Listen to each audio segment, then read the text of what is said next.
Saturday, November 7th, 1970, Stanford Stadium, Palo Alto, California, where the Huskies of Washington, led by Sonny Six-Killer, the nation's leading passer, meet the Stanford Indians and their superstar Jim Plunkett, who has gained more yards than anyone in the history of college football. College Football Today is brought to you by the American Telephone and Telegraph Company and your local Bell Company. And by Colt 45 Malt Liquor, a completely unique experience.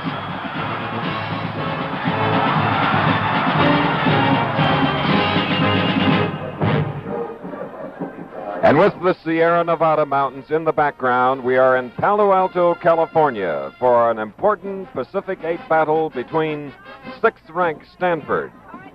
They are undefeated in Pacific 8 play, and they are going against a much-improved Washington Husky team that has played the role of spoiler already this year. Sixth-ranked Stanford with their Heisman Trophy candidate at quarterback Jim Plunkett.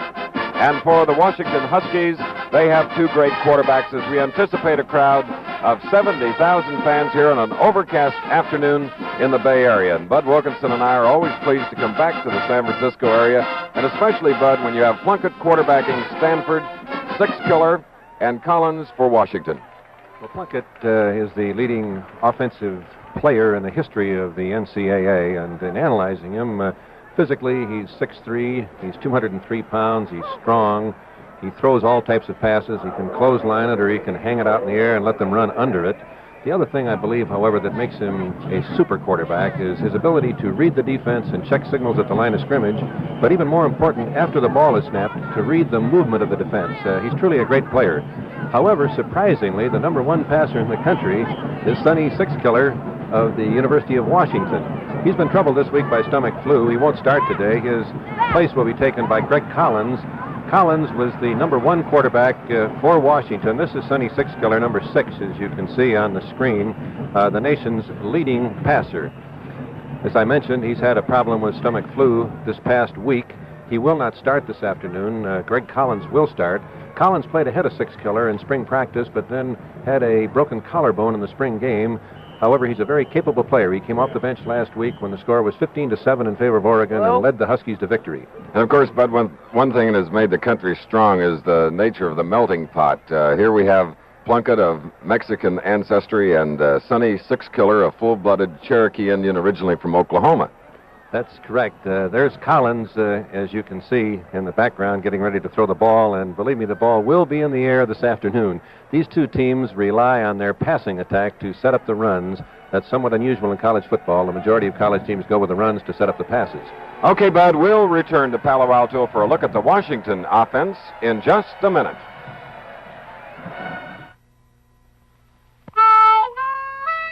When you're born in a small town and raised in the fields, you learn fast to cherish the good times, the memories, because there aren't many.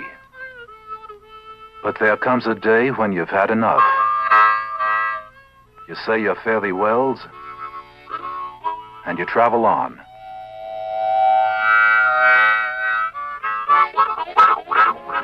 Hiked 100 highways,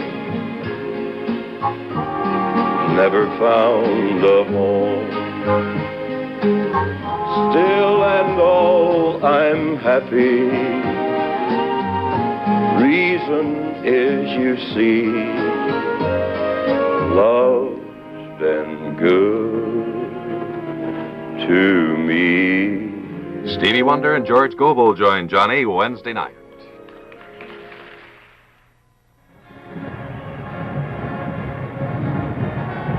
Well, Bud, the Washington Husky offense is averaging nearly 30 points a game, and they have piled up a lot of yardage passing. Well, they have great throwing, as we mentioned a moment ago, and also great receivers. Krieg, their wide receiver, is almost a twin of Taha, the great receiver of Stanford from the standpoint of his physical capabilities. Bayard, the other wide receiver, is excellent, and the blocking of the Washington backs has been exceptional, which, of course, gives the passer plenty of time to deliver the ball, and that's going to be one of the key things today, how well Washington is able to protect their passer, because the part of the Stanford team, in addition to Plunkett, has been the excellent pass rush. Well, let's see how that Washington offense operates, and especially when Sonny Sixkiller, one of the two sophomore quarterbacks, is throwing the ball. Well, they throw from all types of patterns, as I think these plays will indicate. This is Washington in the dark jerseys. Sixkiller on the bootleg, and he's hitting number 83, Krieg. He's wide open on the play on a crossing pattern.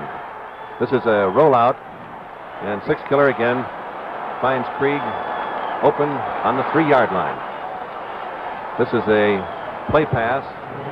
Sixkiller setting in the pocket, and this time finding Brady, who was wide open in the end zone.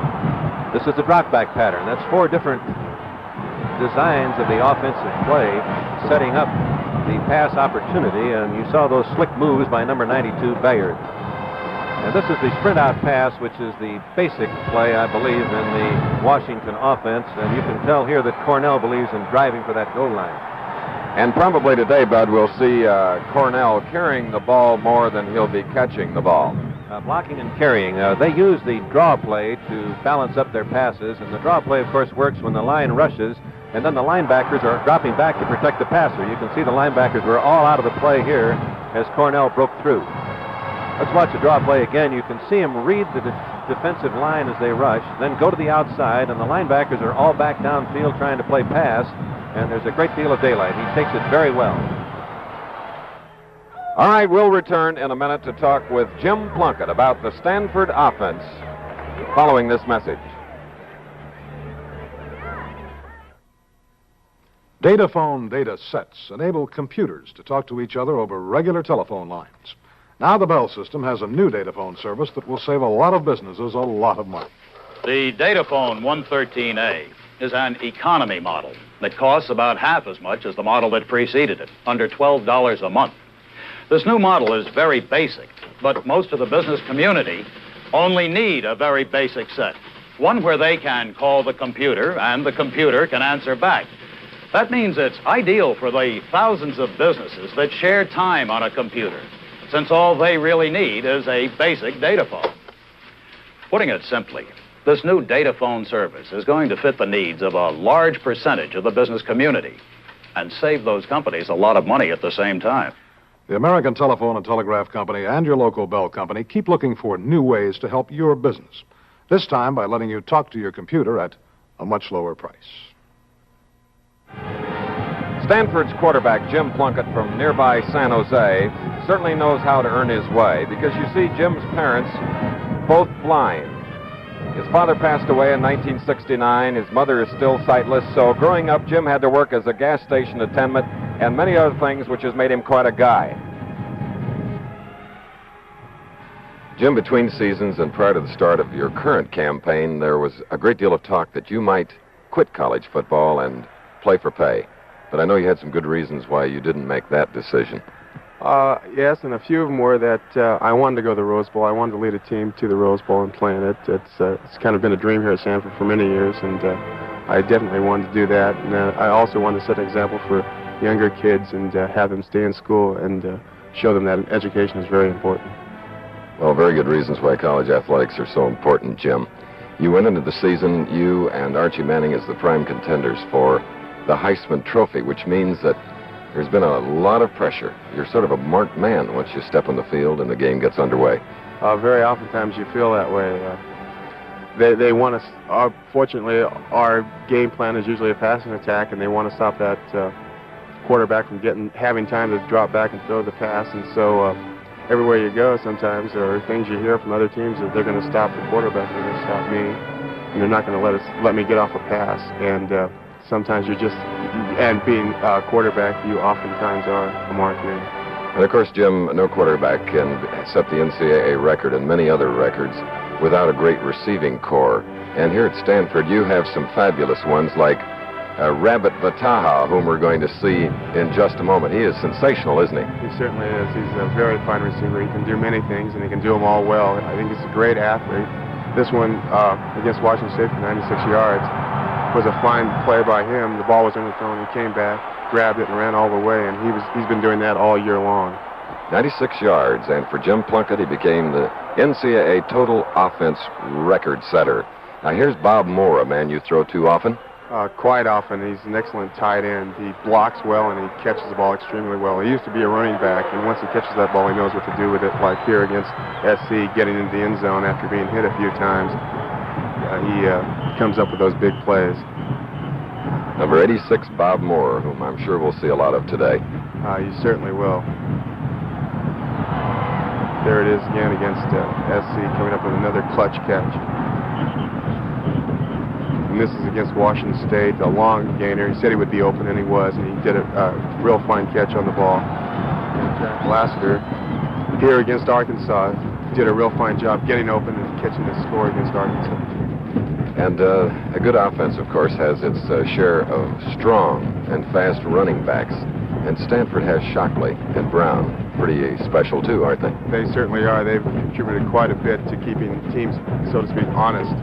They're extremely strong on our part of the running game. And Hillary Shockley is an excellent fullback. He's not only big, but he's very quick. And they can both score, I think, from anywhere on the field once given that ball. Which, of course, then gives a lot of credit to your head coach, John Ralston, and his coaching staff. Let's get a look at Shockley. We saw this on ABC in our very first telecast against Arkansas.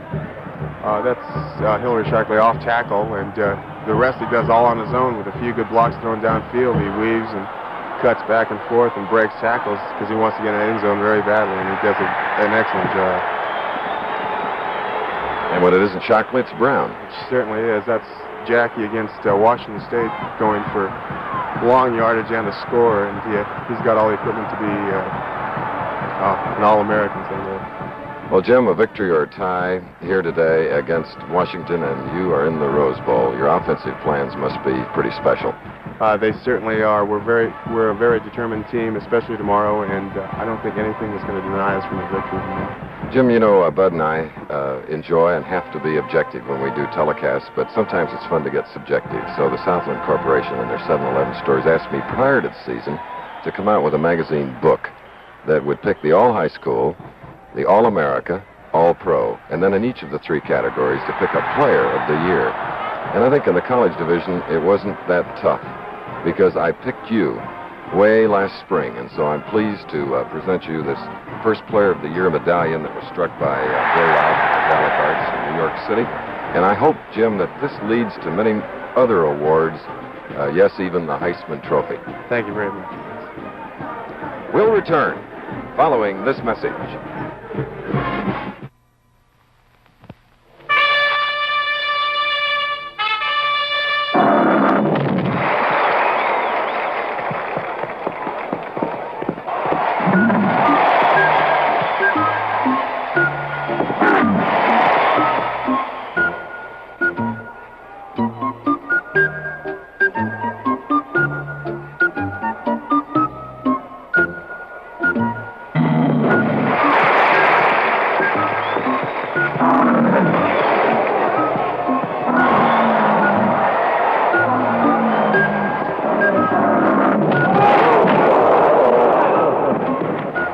In the dull and commonplace occurrences of day-to-day living, one thing stands out as a completely unique experience. Colt 45 malt liquor.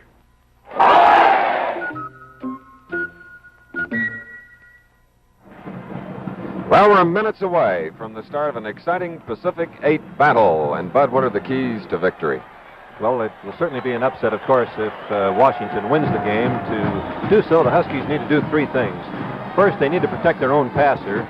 Secondly, prevent the long gainer from Stanford. We'll keep track of the plays that Stanford makes that go further than 15 yards. And above all, the real key is how many times can they intercept Jim Plunkett. The Washington Huskies, coached by a former pupil of Bud, Jim Owens, and Stanford coached by equally competent John Ralston. And Stanford hopes to win to go to the Rose Bowl January 1st. From Stanford Stadium in Palo Alto, California, this has been College Football Today. This is Chris Schenkel along with Bud Wilkinson, inviting you to stay tuned now for NCAA college football. Today's game features the Huskies of Washington against the Stanford Indians. The young lawyers defend those who can't defend themselves, Monday nights on ABC.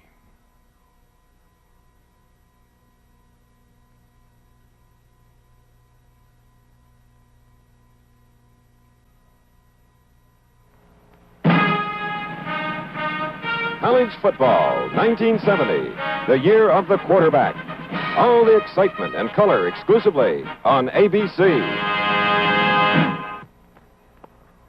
me an N! A! Give me a C! C! Give me an A! A! Give me another A! A! Football! NCAA college football. In today's game, two of the nation's outstanding quarterbacks, Sonny Sixkiller of Washington, will meet the Stanford Indians and Jim Plunkett. This ABC Sports exclusive is brought to you by Chevrolet and Chevrolet dealers, who are now featuring Impala as the car of the week on the game of the week. By America's Railroads. Who needs them? You do. We all do.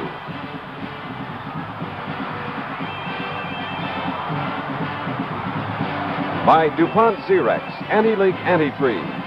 Anti-Leak Xerox is the antifreeze that won't run out on you. And by ABC's Wide World of Sports, which spans the globe to bring you a constant variety of sports. Share the thrill of victory every Saturday afternoon.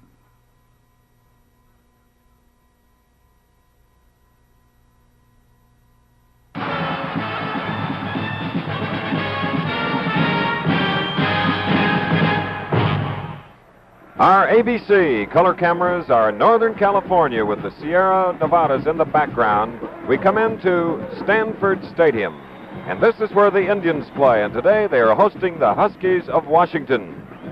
The Stanford Indians, undefeated in Pacific 8 play, with a victory today or a tie, assure themselves of the conference championship and a trip to the Rose Bowl in Pasadena.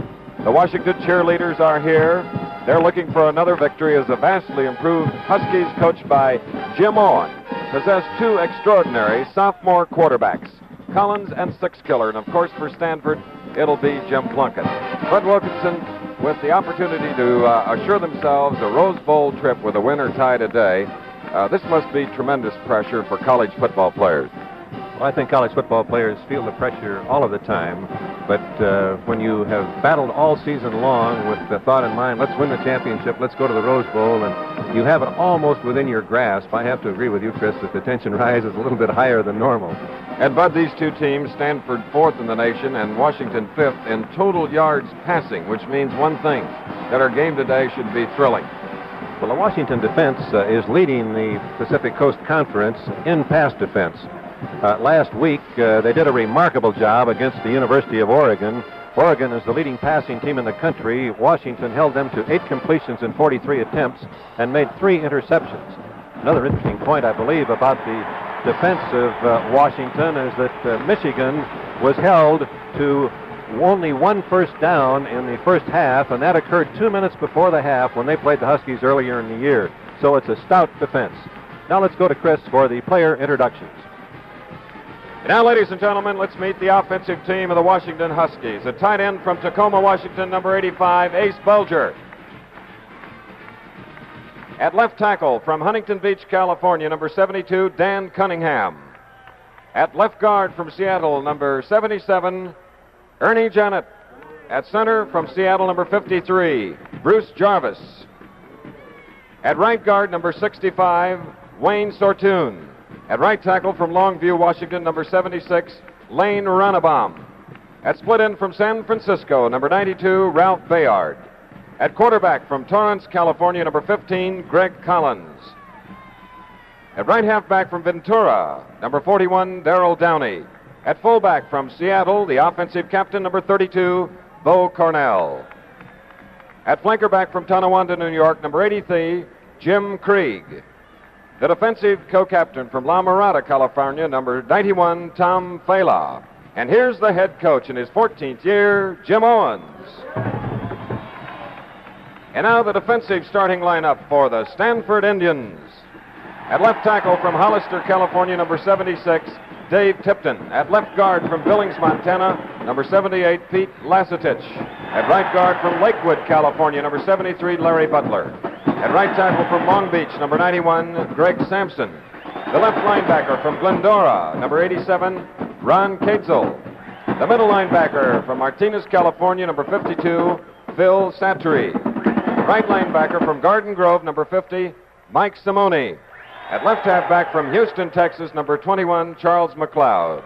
At right halfback from Richmond, California, number 29, Benny Barnes. The free safety from Millbrae, California, number 23, Jim Kaufman. The strong safety from South Pasadena, number 44, co-captain Jack Schultz. And at quarterback from San Jose, number 16, co-captain Jim Plunkett. And in his 8th year as head coach at Stanford, Johnny Ralston. The pregame activities have been concluded, and we'll be back for the opening kickoff here at Stanford Stadium in Palo Alto, California.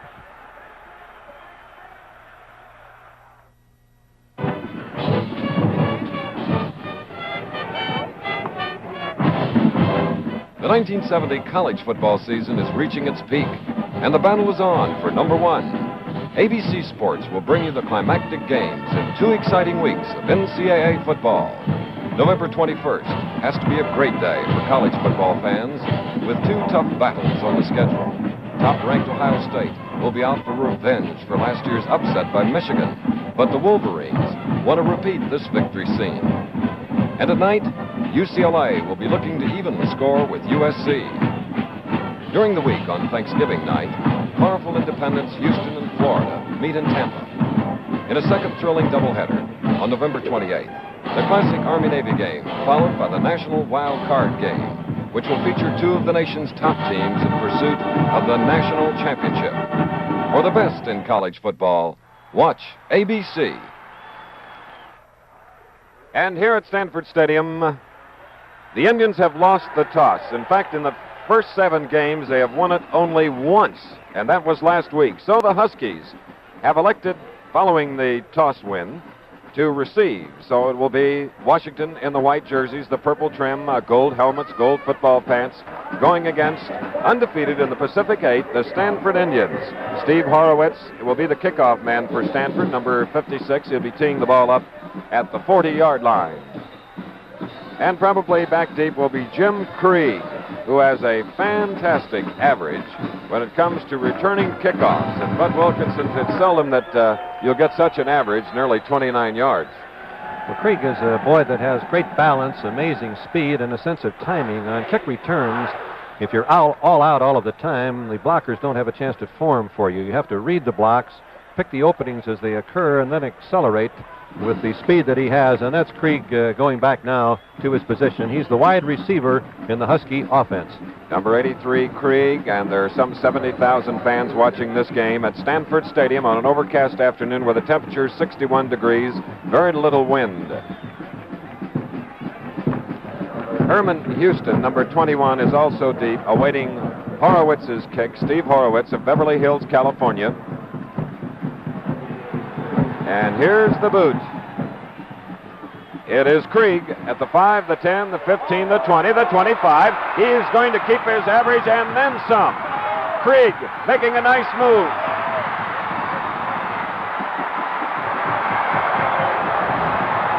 .95 or 96 yards with the opening kickoff, and it's a touchdown.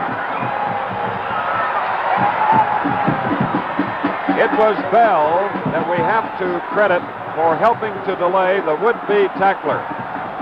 95 or 96 yards. Jim Krieg, whom we told you about, and now you're looking at number 16. That is Wisbowski, who has yet to fail on a point after or a field goal attempt this year. So let's see what he'll do now. The holder's Larry Worley. The kick is up, and it is good. Dramatic suddenness. After 13 seconds of play, a 95-yard return. Here it is again. Watch Krieg as he catches the ball here. Wait for the blocking to form. A big hole opens up. Now he accelerates as he sees the daylight, but watch him use his downfield blockers here, weaving in and out and allowing the blockers to come in to work for him, and he goes into the end zone untouched. Let's take another look at it from a little bit different angle. You can see that he got finely timed blocks by floating a little bit. There he's slowing down again, changes hands with the ball, weaves inside to set the block up, then comes back to the outside, and his superior speed at this point takes it all the way into the end zone, but he gets a very fine block from Bell to ensure it. And And all this took only 13 seconds. The start of the game, Eric Cross is number 40, and number 32 is Reggie Sanderson. And we'll have the kick coming from the Washington kicker, Ron Volbrecht. And there he is. It is 7-0. As Wisbowski kicked his 25th consecutive point after, and there's the boy that scored the touchdown. Now the kick following it. That is Reggie Sanderson for the Stanford Indians, and gets a fine return. The kick was a little short. It comes out to about the 36-yard line. It's not just football. During the last academic year, Pacific 8 Conference teams won a record 7 national championships in basketball, track and field, tennis, volleyball, water polo, rowing, and baseball. An amazing record. And there you look at the starting lineups offensively, led by Heisman Trophy candidate Jim Plunkett from the 36-yard line with the pressure on him, trailing by 7 points. Lassiter to the near side of the field. In the slot is Vataha. Plunkett, a very, very quick pass, good for about 5 yards, to number 86, the senior from Klamath Falls, Oregon, Bob Moore. Stanford will use a little bit different offensive pattern. Prior to this game, Lassiter has been wide receiver on one side of the field, Vataha on the other. About 4/5 of the time this afternoon, Vataha will be in the slot. That's to put him man for man against the inside safeties that they do not feel are quite as capable defenders as the corner men for the University of Washington. With the ball at the 41, it's a 2nd down and 5 for Jim Plunkett, number 16. Vataha is number 18. The setbacks are Brown, 33, and Shockley, 38. Here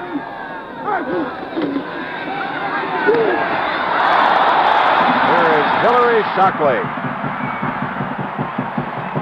Shockley getting a fine block from tiny Randy Vataha. And for the first time, Stanford is in Washington territory at about the 40-yard line as Cal Jones makes the tackle. This is the option play. Plunkett, a great passer, but also a very deft ball handler, making the lateral beautifully. Shockley turning upfield. Wide open. Fine block here by Vataha.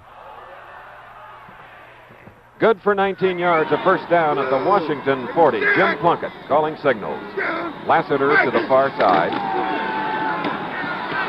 Down the middle to Vataha. From Garden Grove, California, number 18. He's 5 feet 10. He was covered by Bill Cahill of the Huskies, number 18 in the white jersey, and number 12, Mark McMahon. So to come back, 2nd down and 10 as Washington leads 7-0. On the opening kickoff from Stanford, Jim Krieg went 95 yards for a touchdown.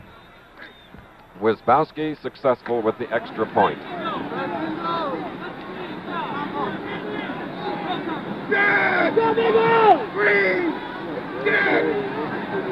2nd down and 10 for Plunkett.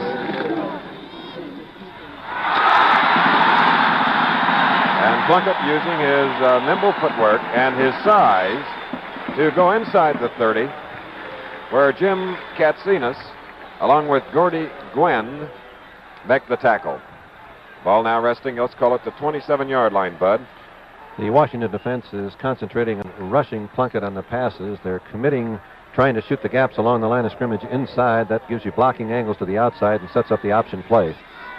1st and 10 on a Plunkett first down. From the 27 now, the Indians. Lassiter to the left, along with Vataha in the slot.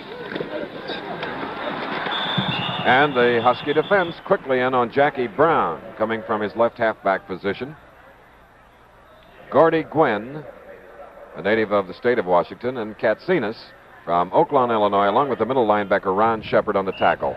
These are the little princesses who are out here, who will be seen more at halftime, along with the incomparable Leland Stanford Marching Band right here in Palo Alto. There is Plunkett.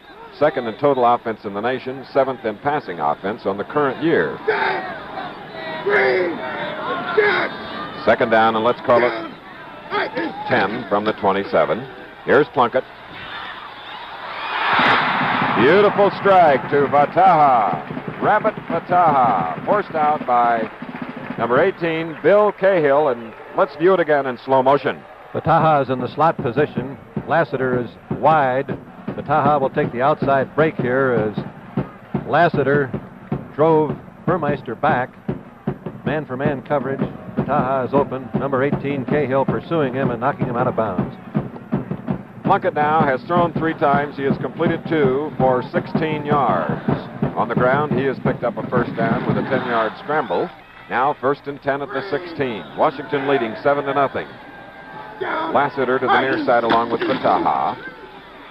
And Jackie Brown has it. Brown from Yakima, Washington.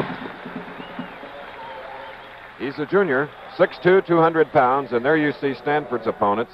Their only blemish, an upset, and a big one by the Purdue Boilermakers in their 4th game. In the Pacific 8, they are undefeated. Their record overall is 7-1. They are 6th ranked in the nation, and a victory today or a tie will put them into the Rose Bowl for the first time since the year 1952. Now from the 10-yard line, 2nd down and 4. Lassiter to the near side, Fataha again, just outside the tackle on the right side of the Stanford line. And Shockley putting his head down and getting closer. Rick Huguet in on the play for the Washington defense. He's in at the linebacker position as Jim Owens, the Washington coach, is alternating some players. There you see 3rd down. And with the ball, let's call it the 7, Bud. It's a little less than a yard. And Kurt Mader came in at defensive end for Washington. He's one of the tallest men in the field, 6'7". Fataha is a flanker all alone to the near side of the field. Let's see if the play had been blown dead as the ball was carried by Shockley prior to it squirting loose. That was a 3rd down as Kurt Matter of Longview, California, helped on the play, and now we have an official's time. It appears that we're having a measurement now. Walter O'Done is the referee, the umpire Tom Butler, head linesman Raymond Curry, he and his crew working hard now, field judge John Daniels.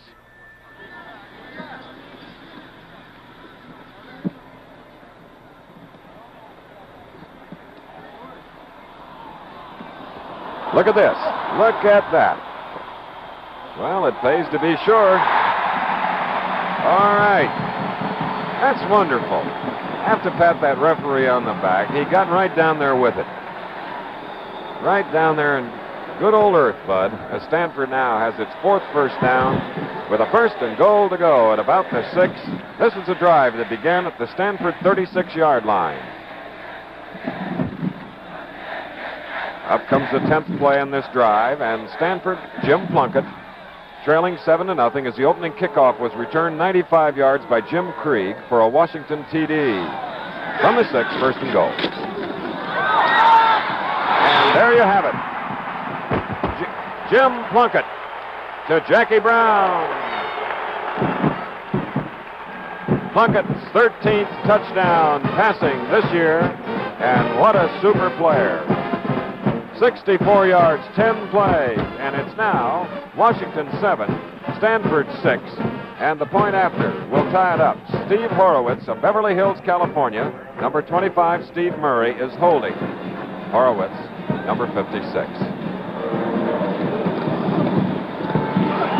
The kick is up and good. Timeout at Stanford Stadium in Palo Alto, California, where the score is Washington 7, Stanford 7. The changes in the new car you buy today must be meaningful and important. They must be like the changes you'll find in the 1971 Chevrolet Impala. Changes that we feel make it the most car of its kind your dollar can buy. For example, you wanted more quiet, so the Impala now has a double layer of steel in the roof, with the inner panel perforated much like acoustical tile to absorb sound. There's a brand new power ventilation system that keeps air moving even when your car isn't. You wanted a smoother ride. The Impala now has a longer wheelbase. There's a bigger windshield, so the whole road opens up in front of you. And for better stopping, you now get powered disc brakes at no extra cost. The 1971 Chevrolet Impala, changed top to bottom, front to back, for only one reason: to put you first. Impala, car of the week at your Chevy dealers. And the Stanford Red, the Indian Steve Horowitz, ready to kick off following a touchdown pass from Jim Plunkett to Jackie Brown. And with the point after, we have a tied ball game as we've had 2 touchdowns scored in 3 minutes and 2 seconds. The opening kickoff, 95-yard return by Jim Krieg for Washington, and then Plunkett coached by John Ralston, at whom we're looking in one of the most methodical 64-yard, 10-play drives we've ever seen, Bud. Did a great job of reading the defense along the line of scrimmage. Washington was expecting more passes than Plunkett threw. They were trying to be in tight, and the two option plays that Plunkett ran really burned them and set up the passes. Now, if you were Horowitz, you'd probably want to kick away from number 83, Jim Krieg, who returned the last kick, 95 yards for a TD. For Washington, there's a fine athlete. Horowitz's kick is more or less down the middle, but it's going to be Krieg. He's out to the 10 now. Ooh. Hit hard at about the 29-yard line. So now we get a look at Washington for the first time from scrimmage as Moore makes the tackle. Bud? He almost broke it, Chris. It was the same kickoff return that he went all the way on the opening play of the game, but we had one missed block. Now coming to the near side of the field, Bayard, number 92. Jim Krieg, number 83, is opposite from the 28-yard line. Greg Collins, the sophomore, starting the game at quarterback. And Bo Cornell, who has the number 1 rusher for Washington and the number 1 scorer, carried on the play as Lazatich, joined by Larry Butler. Here's the offensive group. Bayard at split end, as you see, then the tackles and guards, and the tight end John Brady, with Greg Collins starting in the place of Sonny Sixkiller, with Darrell, Cornell, and Krieg the flanker. So the advance is out to the 21-yard line. Second down and 7 for Washington. Collins to Downey. Number 41 for Washington, Darrell Downey, as Lazatich makes the tackle just across the 25-yard line. Washington does an excellent job of slowing up the pass rush by using the draw play as their basic running play and also using the screen passes in the manner of the last play. You can see the Washington record here. This is a team that can put points on the board. Third down and about a yard for Washington. Downey and Cornell are the setbacks behind Collins. There's Collins. Oh, the man, Ralph Bayard, had beaten the deep defender on the play, Benny Barnes of Richmond, California. So it brings up a 4th down and 1 for the Washington Huskies. That play indicates how much they came to win. They had an almost sure first down if they had used a running play, but they were going for the 6 points. Let's take a look at it again. You can see how wide open he is. He's well past everyone. The strategy worked, but the execution of the play was faulty. Now the first punt of the ball game. Dick Galuska kicking it for Washington. Back deep, we have Eric Cross, number 40. Oh, he's got a little hole. And there was a 6-point saving tackle by number 46, Galuska, who punted the ball 42 yards. It's a 21-yard return. There's Eric Cross, number 40. Next Saturday, on ABC NCAA Regional College Football, the Buckeyes of Ohio State, who are led by Rex Kern, a great quarterback, take on the upset-minded Boilermakers of Purdue.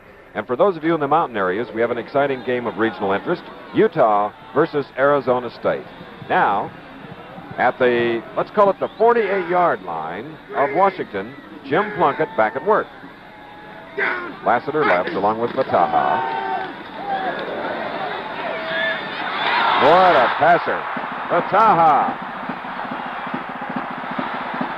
And the defender tried for the interception, but the pass was thrown like a bullet and got to Vataha in a hurry.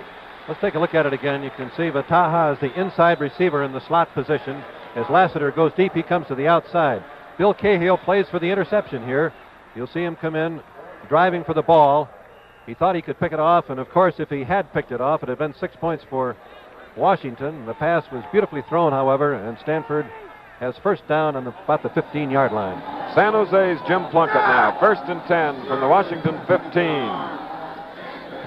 Lassiter and Vataha to this side now. And mixing up the plays, Shockley, a philosophy major here at Stanford, falls down at about the 12.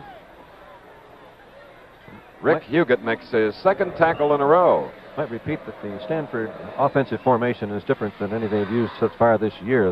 Vataha has usually been a wide receiver. By playing him in the slot, they have him going man for man against the inside safeties rather than the corner men. John Sandy ready to snap the ball. 2nd down and 7 at the 12 for Stanford. Game is tied, 7-all. 8:46 remaining in the first quarter. Shockley for 2 or 3 yards. Right in front of one of our ABC cameramen, as you see. Cahill and McMahon forcing number 38, Shockley, out of bounds. He's the number 2 rusher and the number 4 receiver, a native of Los Angeles, California. Shockley now 5 carries, 29 yards. The ball is at the 9, a gain of 3, 3rd down and 4.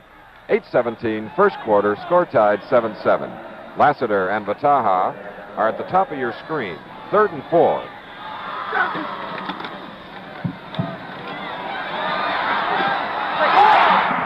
A bullet, and what a catch by Lassiter. Wow-wee. 48 yards and 4 plays. And Bud, the way Stanford's playing today, they could beat anybody. Plunkett is certainly showing very dramatically how he became the leading offensive player in the history of college football.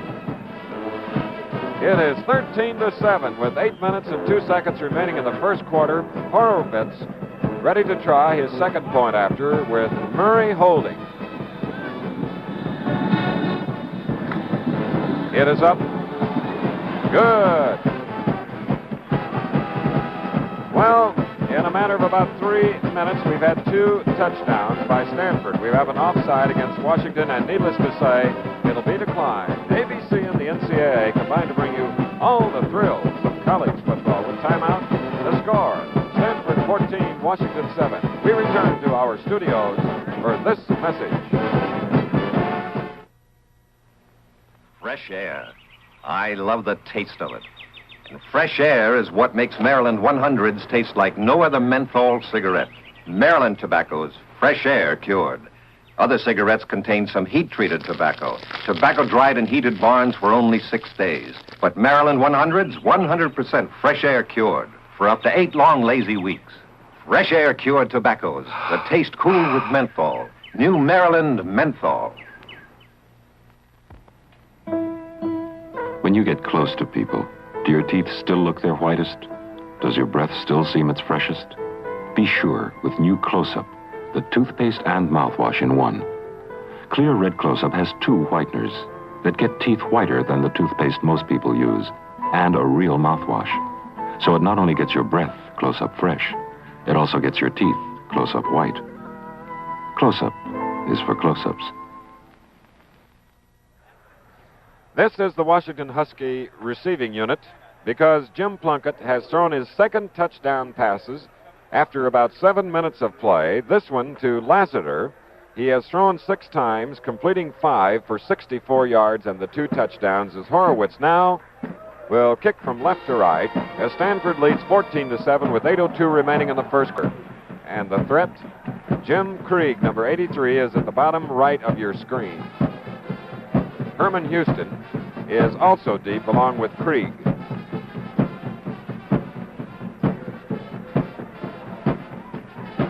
Horowitz now ready to move the ball. Here's the kick. And it's taken by number 32, Bo Cornell. And Cornell, one of the setbacks for the offensive unit of Washington, is stopped by Hall of Stanford at the 25-yard line. Let's watch the touchdown pass play, and you can see here what a quarterback undergoes. Plunkett faking the off-tackle play, setting, waiting, coolly moving up, and then in the face of a terrific rush and a hard blow, throwing the perfect strike for the touchdown. Greg Collins is the Washington quarterback. Second time they've had it from scrimmage. Last time they had the punt as 41 Downey tries to get outside on the aggressive Stanford defense. To little avail. Greg Sampson, number 91, one of the Stanford players in a hurry, along with Jack Schultz, the co-captain. And you see Washington alternating players, but they're sending in defensive calls. Defensive and offensive, both. All right. From both benches. Right. Getting it from both sides now. Jim Owens, the coach of Washington, does it with his defensive unit as well as offense. And here's Collins. 2nd and 9, and Cornell is tackled by Santry, number 52. Let's watch Santry, the middle linebacker here for Stanford, playing a man-for-man pass defense, turning on the speed to get to the outside. Cornell tried to pivot, but Santry did not take the fake, made a clean tackle. Now it's a 3rd down and 7 for Washington in white with the purple numerals and the gold helmets. 3rd and 7 from their own 28. Krieg to the far side. Collins. Good job of running by Collins.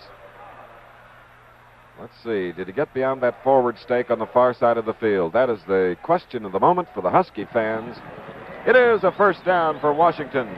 Their initial one of the ball game as we look at number 15, Greg Collins. Washington has picked up a total of about 26 yards. Stanford 112 as we look at scores of other important teams. Notre Dame beating Pittsburgh 46-14.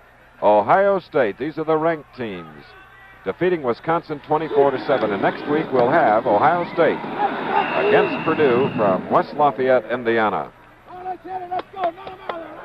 More of the ranked teams and their scores. Nebraska in the 3rd quarter leading Iowa State 27-11.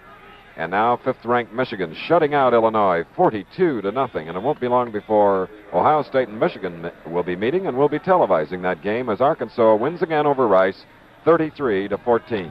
Arkansas 8th-ranked. Now we have a 2nd down and about 8. Collins is the quarterback for Washington.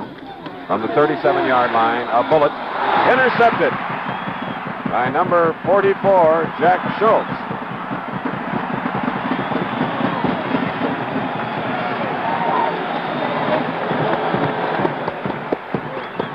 Jack Schultz, the co-captain, has intercepted the first pass of the afternoon, intercepting Collins of Washington. So that means that Jim Plunkett and the Stanford Indians have terrific field position at the Washington 34. Schultz's 3rd interception of the year.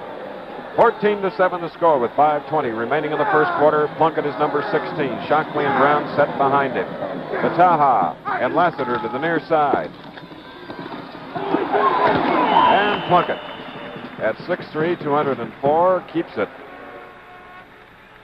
And he gets not a very friendly greeting on the part of Gordy Gwynn, along with Kurt Matter. And now the ball is at the 27-yard line. It's a 2nd down and 3 as Plunkett now has carried the ball twice, 21 yards. He has thrown 2 touchdown passes. We're in the 1st quarter. 2nd and 3, Stanford. 43 Lassiter, 18 Bataha at the bottom of your screen. Jackie Brown for no gain. Tom Fela. And as you see, Jim Plunkett needs 198 yards for NCAA career passing record. He holds the total offense record for the NCAA. And this is a mark that Jim would like to erase before the season's over. That's held by Steve Ramsey. Right now, though, he's more concerned with this play. And what a play. 3rd touchdown by Plunkett to Moore.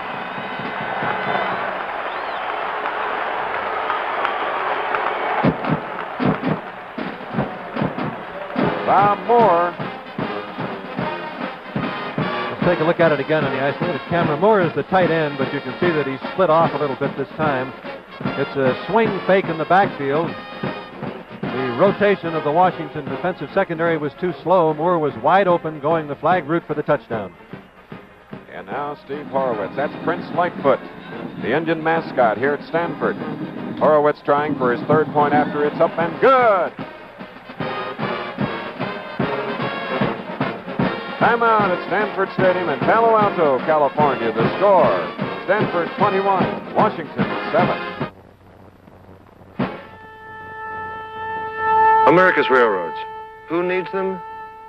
The man who has a special on cantaloupes this week.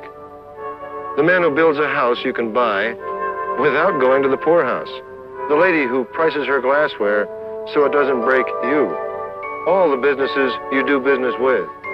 Where would most of them be without railroads to deliver the goods at the lowest cost?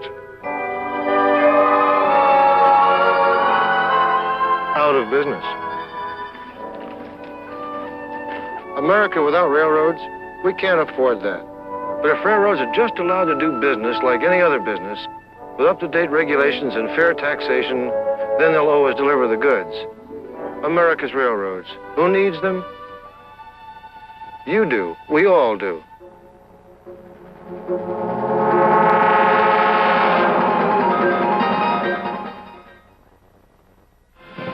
Ladies and gentlemen, in 7 minutes, the Stanford Indians have scored 3 times on 3 touchdown passes thrown by their All-American Jim Plunkett. And they lead Washington 21-7. It'll be Horowitz, number 56, kicking off again as we have 4 minutes and 3 seconds remaining in the first quarter. Washington got its touchdown as Jim Krieg went 95 yards with the opening kickoff to score. Since then, though, it has been all Stanford. They're in the Cardinal red jerseys as we have Houston with the ball at the 6, the 10, the 15. Krieg blocking. Finds a little hole, but is brought down by number 93, a defensive tackle named Cowan for Stanford. Bud? I think we should point out that this Washington team has been behind. They know adversity. They were behind 21-0 against both California and Southern California. Came back in both of those games to lose only by 3 points in each contest. They also were behind Oregon State 14-0 and came on to win. Sonny Sixkiller has just entered the game. Sonny Sixkiller, the full-blooded Cherokee Indian. There he is, number 6. He leads the nation in forward passing. He's been tremendous. He, like Collins, a sophomore.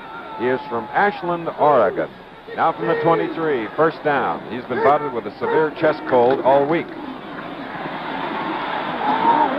And it's obvious that he doesn't mind contact. Sonny Sixkiller.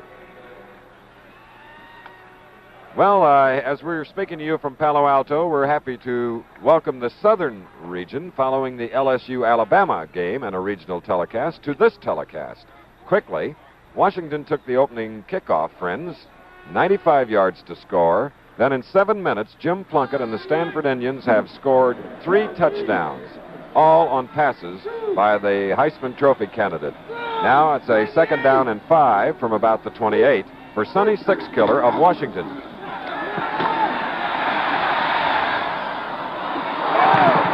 Beautiful pass by Sixkiller.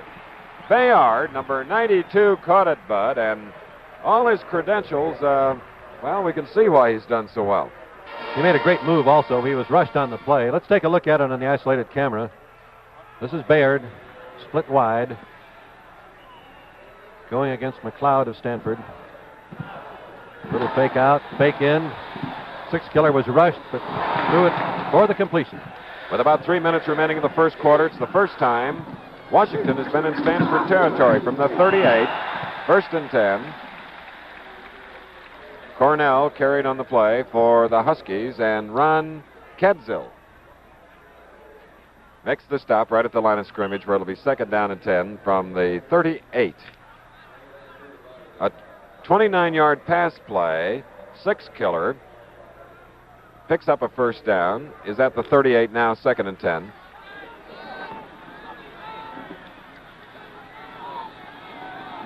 All right, Washington in white with the purple trim. Stanford in the Cardinal red jerseys here in Palo Alto. That is Downey. Downey on a 2nd and 10. Well, he gains about 5 yards on the play. And right now, we're going to take leave for you Southern fans and rejoin Dave Dials. And the scoreboard show will continue. Bud Palmer is there, too, and we hope you enjoyed this little insert. Live and in color from Palo Alto, California.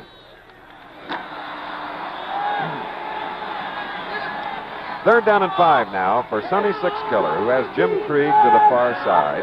Cornell and Downey are the setbacks. Big play for Washington. And it's good to the 21-yard line and a Husky first down. Here's a team that's averaged nearly 30 points a game. Let's take a look at that one again. Number 87, Brady, coming off the line of scrimmage from his tight end position on a rollout pass by Six Killer. He drills this one in there. Six Killer now has thrown twice. He's completed 2 for 45 yards. Originally from Oklahoma, Six Killer has Baird to the near side, number 92, and Krieg, 83, opposite. 85!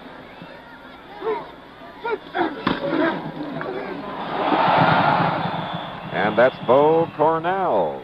Cornell, the number 1 rusher, averaging 3.5 yards per carry as he is tackled by Kaufman. There you see Jim Owens sending in the play with number 65, Sortune. There are the stats of the nation's leading passer, Sonny Six Killer, completing 58% coming into the game. Now with the ball at the 15, it's a second down and 4. Stanford leads by a score of 21-7 with 42 seconds remaining in the first quarter. What a game. Cornell putting that head down. Getting a fine block from the left tackle, Dan Cunningham, number 72. And the ball is at the 9. A gain of 6, so that means it's first and goal to go. And now the real test for the Stanford defense. The patterns of both offenses are remarkably similar from a standpoint of tactics. Both lines trying to rush the passer are shooting the inside gaps and opening up the off-tackle and outside running plays. All right, look at this, a straight T formation. We don't see that too often on the part of Washington. First and goal from the 9. Downey. And Downey is within 2 yards of a touchdown as Barnes, number 29, forces him out of bounds. So it'll be a second down and goal, Bud. And once again, the wide play against the defensive pattern of shooting the inside gaps. Okay, it's 21-7. Stanford leading with 11 seconds remaining in the first quarter in this big Pacific 8 battle. Stanford, with a victory or tie today, assures himself of a conference championship and a Rose Bowl bid. Again from the straight tee. Second and goal. Six Killer, the quarterback. Cornell into a big heap of Indians. 4 seconds, 3 seconds. Time running out now in the first quarter here in Palo Alto. We have a timeout here as it's the end of the first quarter. The score, Stanford 21, Washington 7. We drive home a point about anti-leak Xerox antifreeze. It stops most common radiator leaks just like that. We guarantee it will stop and prevent leaks in your car radiator for a full year, or just write DuPont and get your money back. Anti-leak Xerox antifreeze is guaranteed not to run out on you. You cut yourself like that before the big dive tomorrow, you'll draw sharks. Sharks? Use Edge Protective Shave. I use this. Call that protective? Edge is a gel. This gel lubricates better than that foam. You get a smooth shave? Yeah. And I hardly cut myself anymore. It's that lubrication, I guess. No nicks then, no cuts. And no sharks. Edge Protective Shave. And there you get a look, Bud, and ladies and gentlemen, of the condition of the field after some rain yesterday and earlier today. The other end of the field where Washington was prior to the change of goals with a quarter is in much better shape. It's much drier. The only wet spot on the field is the goal line where they now are after the change of goals at the quarter. It could be a sort of a tough break for Washington. And now Sonny Six Killer would like to end a 77 offensive push. Third down and goal. Fourth down coming up. Herman Houston, number 21, carrying on the play. Jim Kaufman, Charlie McLeod of Houston, Texas. Very alert for Stanford. Watch the Stanford defense shoot the gap here. It's the sweep play. You can see the 3 full house back men for Washington leading, but the inside penetration is successful. And Washington has stopped 1 yard from the goal line. Bell is in the lineup, and now Cornell returns Number 21 is out, Houston, and it's a 4th and goal from about the 1. Washington with the ball. This is the 11th play of the drive. 6-killer, touchdown! John Brady, the tight end. And there is a very happy pass catcher. John Brady, the tight end, and a perfect strike from Sonny 6-killer, Bud. He's about as cool and confident a looking passer as I've seen, and this young man, as you've mentioned, is only a sophomore. Well, he gets that from his heritage, the first Americans, Bud. I guess so. So we have a 21-13 ball game as Washington fights right back. Weisbowski going for 26 straight. He makes it. He hasn't missed a kick all year, including 3 field goals. Let's watch the touchdown again. It's an off-tackle fake, beautifully carried out. There's the reach for number 32, Cornell, 6-killer, setting up, drilling the ball in, and the tight end is wide open on the play. Excellent call, but tremendously effective execution. But as you pointed out in the pregame show and at the start of this game, with the great quarterbacks, we've had 4 touchdown passes thrown already. I didn't expect to put the points on the board quite this fast. You can see the first quarter statistics. Offensive plays about even. Stanford leading in total yardage. The statistics don't show the 95-yard kickoff return by Washington. Ball possession, interestingly enough, Washington possession of the ball 8 minutes and 23 seconds in the first quarter. Stanford 6 minutes and 37 seconds. Washington with 18 plays, Stanford with 17, which means a total of 35 in the first quarter, and that's why we keep so much busier doing college football than the play-for-pay ranks.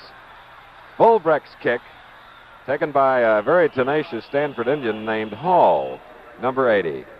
Let's pause 5 seconds to allow our local stations to identify themselves.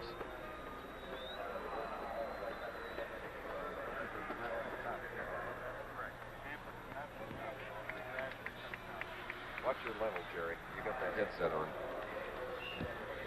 This is the 4th possession, Chris, by Stanford. On their first 3 possessions, they have moved it for a score.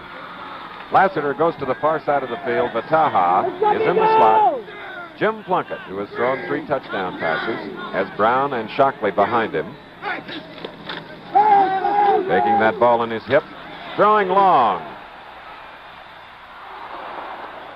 Lassiter was going up for it. So was Cal Jones, number 26, a tremendous sophomore cornerback for Coach Jim Owens. There he is, Jones, and that pass was thrown about 55 yards in the air. Now Plunkett is 6 of 8 for a total of 91 yards. One of the amazing statistics about Plunkett is that he was trapped only 10 times in his freshman and sophomore years. This season he's been trapped 7 times, but 5 of those were against Purdue. Stanford does a remarkable job of protecting him. 2nd and 10 now at the 33 for Jim Plunkett and Stanford. It's 21-14. 13:58 left in the first half.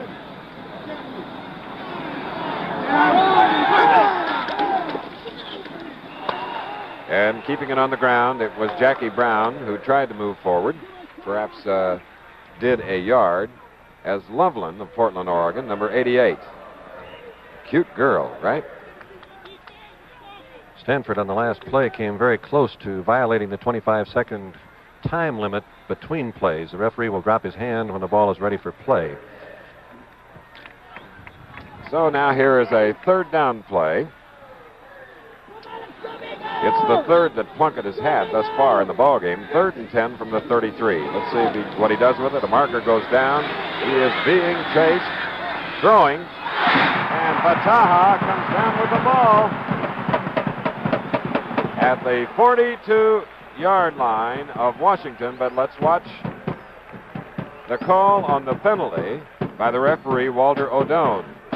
Cal Jones made the tackle. It's a procedure call against the Stanford Indians. Let's look at it again in slow motion. The last play, there was a procedure penalty, but you can see Plunkett dropping back. You can see Vataha making an inside fake, then moving to the outside. Plunkett is rushed. He's got to use his superior speed to get to the outside. Vataha sees that he is running, so Vataha sort of free breaks pattern himself and moves down the field much more deeply and comes back to the inside, goes up like a basketball player, getting a rebound to make the reception. So with a 5-yard penalty, the ball is now at the 28. 3rd down and 15. 13-10 left in the first half, 21-14. Stanford leading Washington. Lassiter and Vataha to the far side. Here's Plunkett, number 16. He has Moore open. But a beautiful defensive play by number 11, Burmeister, tipping the ball. Otherwise, Moore had gone for a TD. Let's look at it again on the isolated camera. This is Moore, split out a little bit from his tight end position. The great post pattern. Burmeister comes across and, as Chris mentioned, got his hands on the ball to prevent the touchdown. So it'll be the first Stanford punt. We have Steve Murray deep, averaging about 35 yards a kick. Cal Jones and Bill Cahill are awaiting the punt on a day that's very calm here near the Pacific Ocean. It's hanging up in the air now. And it's taken by Cal Jones at the 31, spinning around to approximately the 39. A good effort. Lassiter, 43, offensive end or flanker back making the stop. This is NCAA college football with timeout the score. Stanford 21, Washington 14.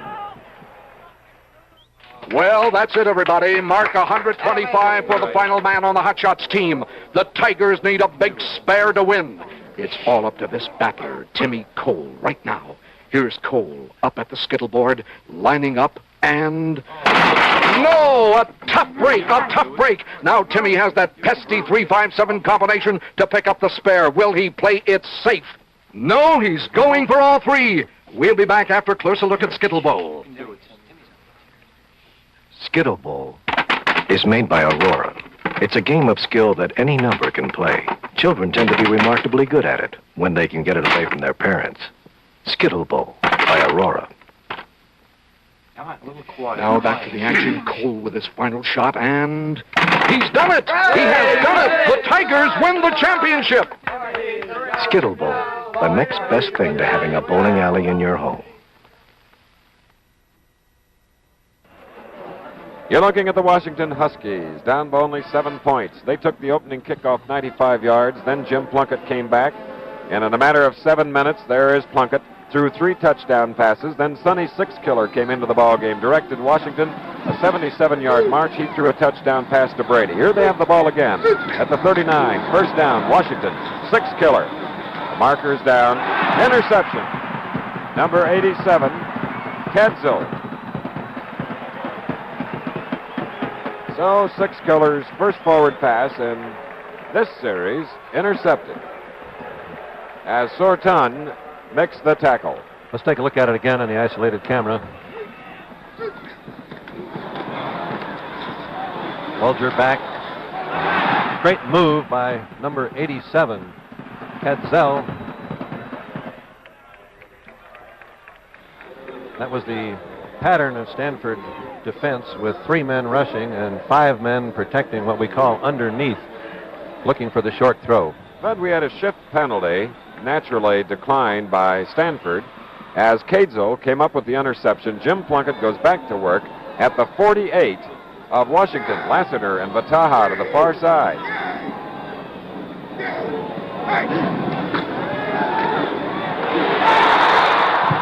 And Plunkett gets hit good and hard.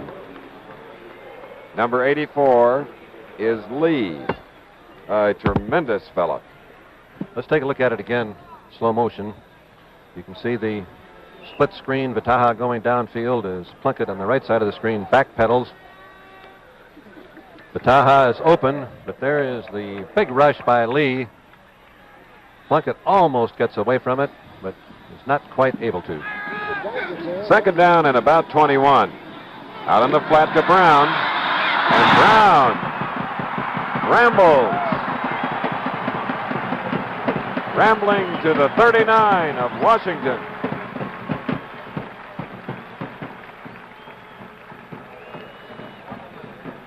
Kurt Matter making the stop.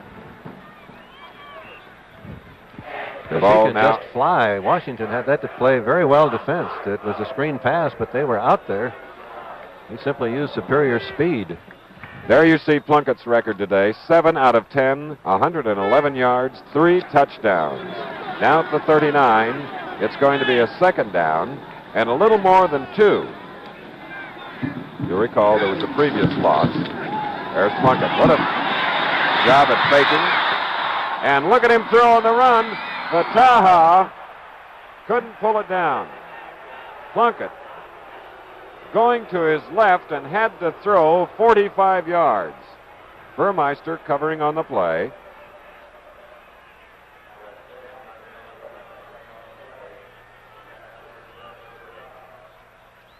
So that brings up a fourth down as the number 1 ranked team, Texas, leading Baylor 21-7. Number 2 ranked Notre Dame beating Pittsburgh. Number 3 ranked Ohio State 24-7 over Wisconsin. And right now, going for it on a fourth down and about 2, Plunkett. And it is a first down for the Indians. It goes to Jackie Brown. McMahon makes the tackle. You know, playing before big crowds is nothing new for the young men in today's game. Washington and Stanford are 2 of the 20 NCAA member football teams that so far this season are averaging more than 53,000 spectators per home game. Anticipated about 70,000 here today as the ball now rests at the 33 with a 1st and 10 for Stanford as Lassiter and Mataha are to the far side. And the fullback. Gets a good working over by Shepard. Along with number 99, that's Matter again, Kurt Matter, who's a sophomore, 6'8", 215 pounds. Shepard, also a sophomore. Arkansas, 33-14 over Rice. Right now, it's 21-14, and 9th-ranked Auburn will play tonight. Right now from the 33, it is a second down and 10.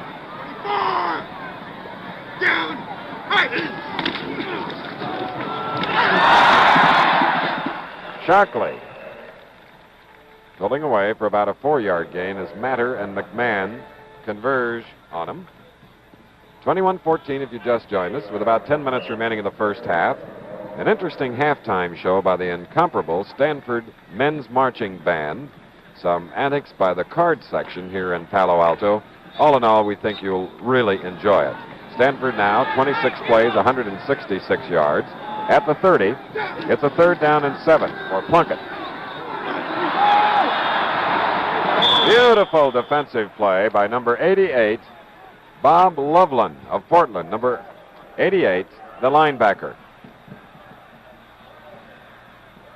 And Plunkett leaves the field as the ball is at the 28-yard line, a 4th down and 5, Bud.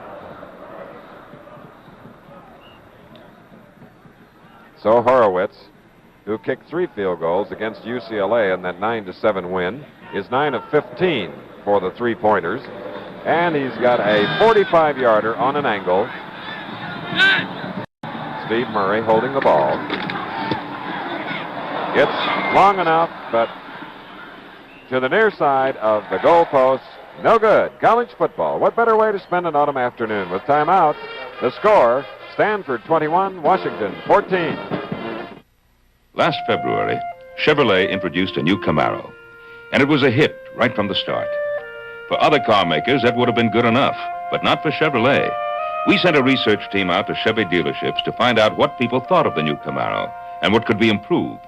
So, for 1971, we made the backrests higher on the bucket seats by building in the head restraints. You wanted more security, so we added a cushioned safety steering wheel. Everybody wanted cleaner air, so we made every Camaro engine, even the biggest, run efficiently and with less exhaust emission on the new no-lead or low-lead fuels. And all the things you liked, we didn't touch. And there are a lot of those. So the new Camaro isn't much different from what it was last February. You might say the new Camaro, America's most popular sporty car, is a smashing success and looking forward to a long, long run.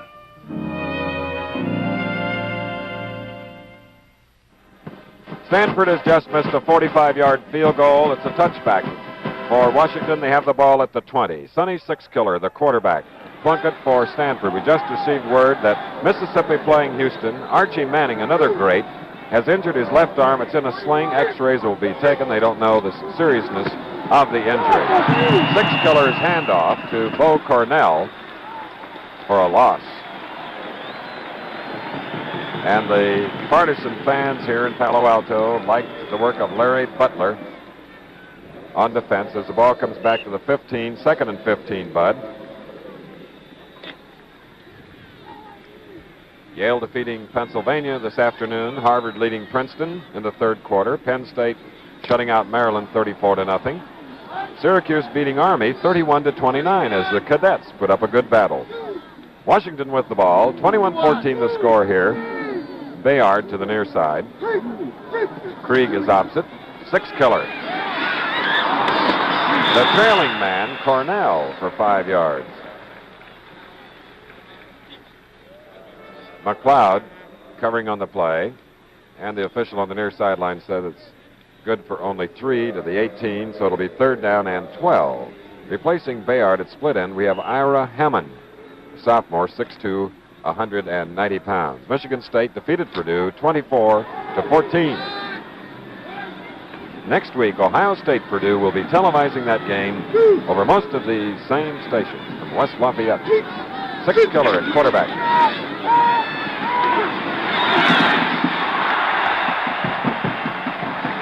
And Butler again, the junior from Lakewood, California, number 73. Butler with 5 tackles.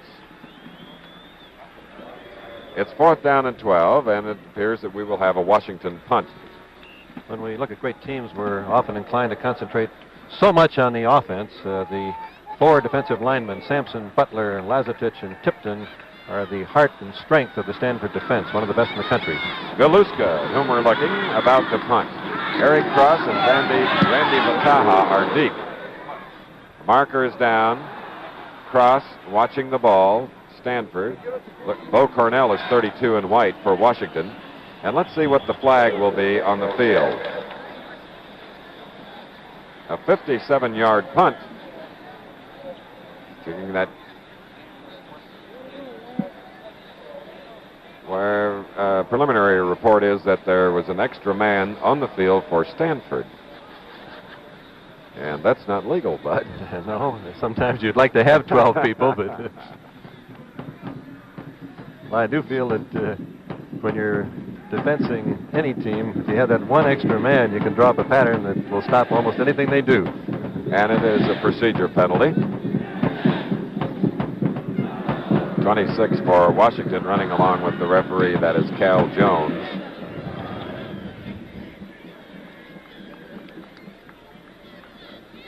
Those are the Huskies. 4-3 on the year. Procedure against Stanford. Declined following a very fine punt. So for Stanford, they have the ball at the 25 with a 1st down. Plunkett.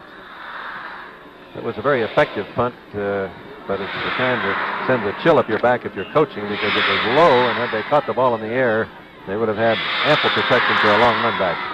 Moore's 3 receivers, or rather Moore is 1 of 3, split a little to the near side, while Vataha and Lassiter opposite. And here's the flanker around, Vataha, and the Rabbit started upfield, but it stepped out of bounds at approximately the 20-27.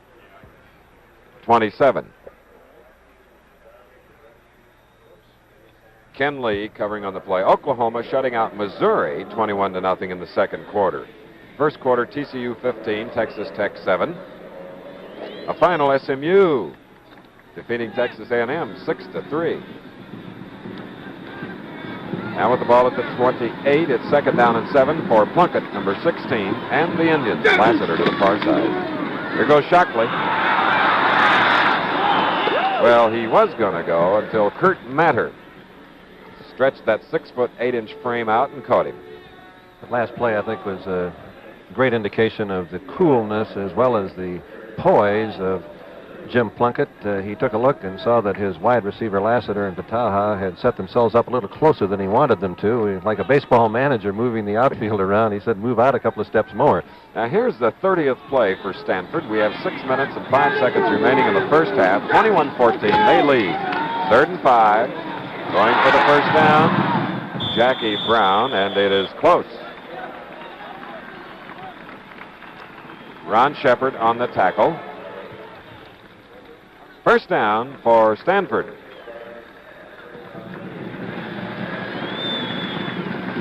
Stanford in the ball game today with an average of 32.4 points per game. Now Plunkett has completed 10 of 14 for 125 yards, 3 touchdowns, and these are the Pom-Pom girls representing Stanford. DeMille Washington, 36, is in the lineup. From the 36, first down. DeMille's number is 36. And Jackie Brown may have gotten a yard before Mark McMahon tripped him up right in front of the Husky bench. Here's a good look at 6'3" Plunkett. Stanford's two running backs, Brown and Shockley, do not have any definite position to take in the backfield that has any consistency. You'll see them move around to be in the best position for the play being called. 135 yards total offense for Stanford now. Reggie Sanderson, number 32, in the lineup on 2nd and 9.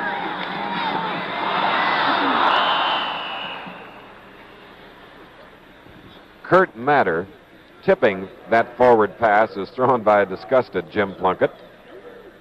Plunkett's total offense, I should point out, is 135 yards. Not bad. 21-14 with 5:26 remaining in the first half. Don't forget, music by the Stanford Band, and they are very refreshing, coming up with new ideas in university marching band.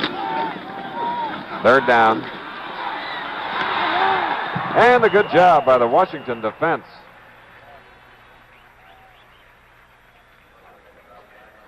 Ron Albrecht got in along with Kurt Matter. Let's look at it again, split screen, slow motion. You can see the wide receiver Bataha on the left as Plunkett drops back. Bataha breaks to the inside, then starts downfield, breaks out again. He's double covered. Plunkett is rushed and brought down. So now with a 4th down and 12, it'll be the second Stanford punt. And kicking is Steve Murray. We have Cal Jones deep. And a shoe-top tackle on Jones by the man that snapped the ball, John Sandy of Reno, Nevada. 36-yard punt as we have a timeout at Stanford Stadium in Palo Alto. The score, Stanford 21, Washington 14.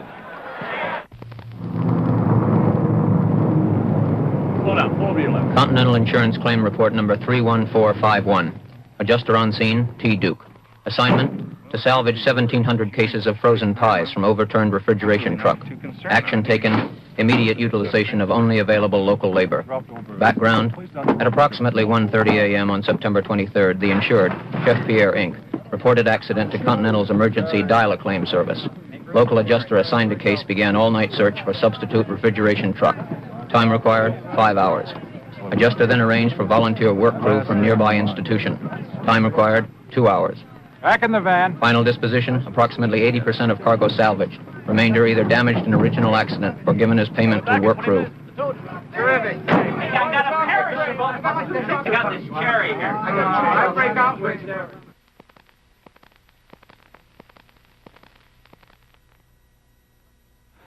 You're looking at the press box here at Stanford Stadium in Palo Alto. And inside, about 70,000 fans watching, unbeaten in Pacific 8 Conference play, Stanford hosting the Washington Huskies. It's 21-14. Washington with the ball, following a punt at their own 28, first down. Game evening up. Washington led 7-0. Then Stanford came back to lead 21-7. And then Sixkiller marched them and threw a touchdown pass to bring it up to 14. Sixkiller trying to hit Bayard on that one. Stanford scored the first 3 times that they had the ball. However, Washington has stopped them the last 3 times, which does begin to indicate that the Husky defense is getting some confidence and beginning to analyze the patterns that are being used by Stanford a great deal more successfully than they were at the start of the game. Darrell Downey, number 41, is in the lineup, replacing number 28, Joe Bell. 2nd and 10 for the 28. Sonny Sixkiller, 3 of 5, passing. 4 of 6 now as he hit the man that just came in, number 41, Downey. Cadzo making the tackle, number 87. After a 2-yard gain, it's 3rd down and 8.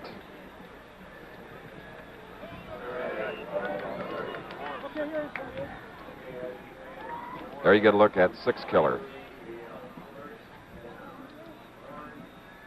He is 5'11", 177 pounds, from Ashland, Oregon. Bell is back in, number 28. Cornell is out. 3rd and 8. 21-14, Stanford leading, 4:28 left, first half.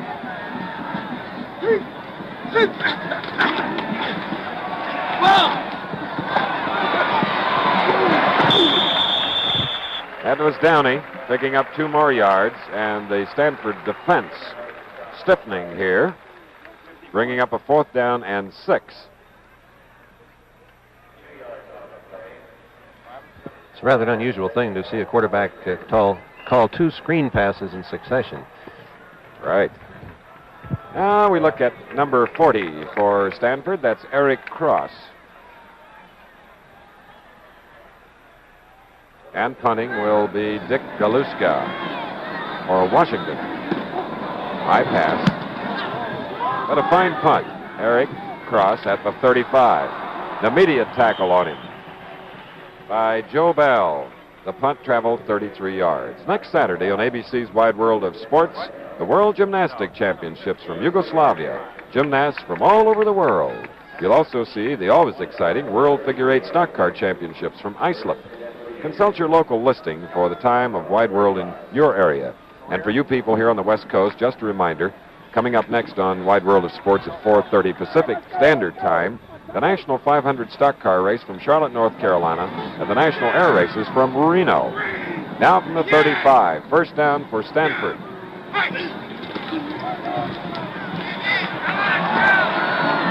And Plunkett, tackled by Bill Cahill. Fine defensive play. The end and outside linebacker, Matter and Huguet, strung the play out, opening it up for Cahill to come from the inside and pick Plunkett off what we'd call the blind side, because he was a little bit behind him as he came in. Okay, Bud, no gain, 2nd and 10. Lassiter and DeMille Washington in the slot to the near side of the field.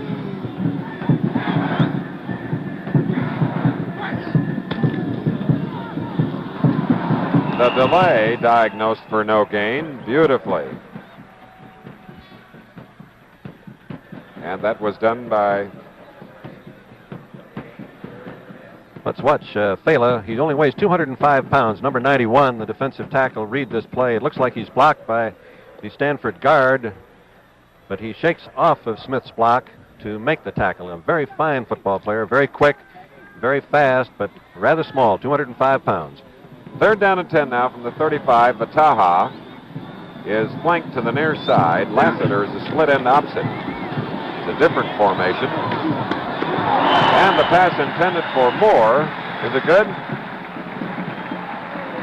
Yes, it is, as Plunkett now has completed 11 of 16, 137 yards, moving the Indians up to about the 47. Let's watch it again. Moore is the tight end. It's a bootleg pass in the backfield, a fake of the sweep. Moore going off. Plunkett the ball, hitting him for the first down. 1st and 10 at the 47, Stanford. About 2 minutes to go, first half. Here's Jackie Brown. And Brown gets near the midfield stripe. Kurt Matter again, and that sophomore is having quite a day. He's from Longview, Washington. And I know the folks in his hometown are proud of him. With 1:38 seconds to go in the first half, Stanford's playing a remarkable mechanical game. They have not made a single error thus far. 2nd and 7 now from midfield for Plunkett. Here he is. Rushed hard on the play on a pass intended for Vataha. I believe, Chris, that he saw that Vataha was well covered and threw that one high enough to be sure that it would go out of bounds. There's a good look at Plunkett. He needs 135 yards for an NCAA career passing record. He also holds the total offense record for the NCAA. Over 7,000 yards. Ken Lee put the rush on him the last time. Now 3rd down and 7. Into the flat. Number 27, Jim Cale, a native of California. Let's see how much he gained. Just 2 yards to the 48, bringing up a 4th down and 5. You notice that some of the defensive players on Washington have dark helmets on as compared to the gold. It means that they're the defensive stars of earlier games. Little Mary Hernandez, one of the pom-pom girls of the Stanford Indians, watching. Steve Murray punting for Stanford. It's up high in the air. Very wise idea. Cal Jones calling for a fair catch following a 31-yard boot. Every Sunday at 12 noon, 11 Central Time throughout the NCAA football season. On Sundays, you'll see exciting filmed highlights of selected Saturday games. Tomorrow, on College Football 1970, you'll see highlights of Washington, Stanford, Houston, Mississippi, LSU, Alabama, Oregon, Air Force, and Pittsburgh, Notre Dame. The ball here at Palo Alto is at the 17-yard line as Sonny Sixkiller, who did not start football 1970. You'll see highlights of Washington, Stanford, Houston, Mississippi, LSU, Alabama, Oregon, Air Force, and Pittsburgh, Notre Dame. The ball here at Palo Alto is at the 17-yard line as Sonny Sixkiller, who did not start the ball game, but engineered a touchdown drive for him. He's 5 of 7, 51 yards. He has Bayard set to the near side.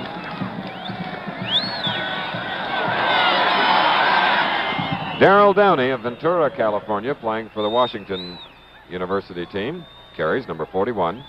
Benny Barnes stopping him at around the 30. We have only 31 seconds remaining, and that's the first called timeout by Washington. Stanford has not taken the timeout, so we have had a rapidly moving game from that standpoint. If you ever argued with friends about college football, like who won the 1963 Heisman Trophy or the 1967 Sugar Bowl or any of the 10,000 other facts, you may want the book that can make you a consistent winner in these friendly battles. It's college football's all-time record book, and you can now get a copy for only $1 as long as the supply lasts. 177 pages, 25,000 facts, oh, lots of information. Until now, college football's all-time record book was sold for $4.95. But if you act fast, you can get it by sending just $1 with your name and address to NCAA, Box 757, Grand Central Station, New York, New York, zip code 10017. That's $1, $1. NCAA, Box 757, Grand Central Station, New York, New York, 10017. Fine book. Washington with the ball at the 30.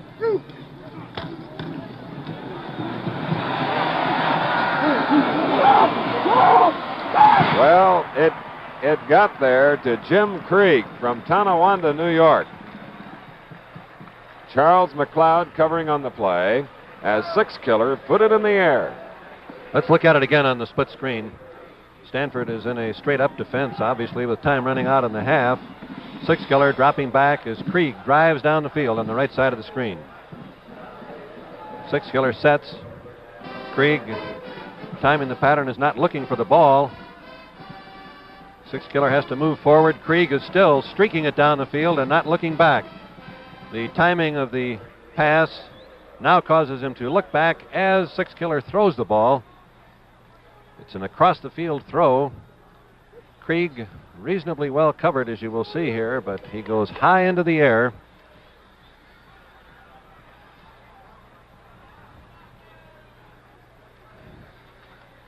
And he makes the catch. A fine throw by Six-Killer. A great reception by Krieg. And it's another first down for the Washington Huskies.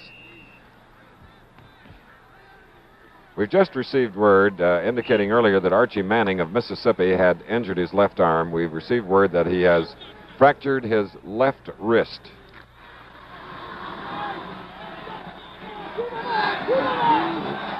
All right. Bayard set away from the line as the ball is at the 37 of Stanford with 23 seconds left in the first half. They'd love to tie it up. Downey couldn't hold on. Covering is Jim Kaufman. Six-Killer read the play perfectly. You could see both linebackers shoot. He was hitting the hot receiver, but he couldn't quite hold the ball. There's a good look at the sophomore, Sonny Six-Killer. 6 for 9, and coming into this game, the leading forward passer. Jim Krieg is set to the left. Bayard is right.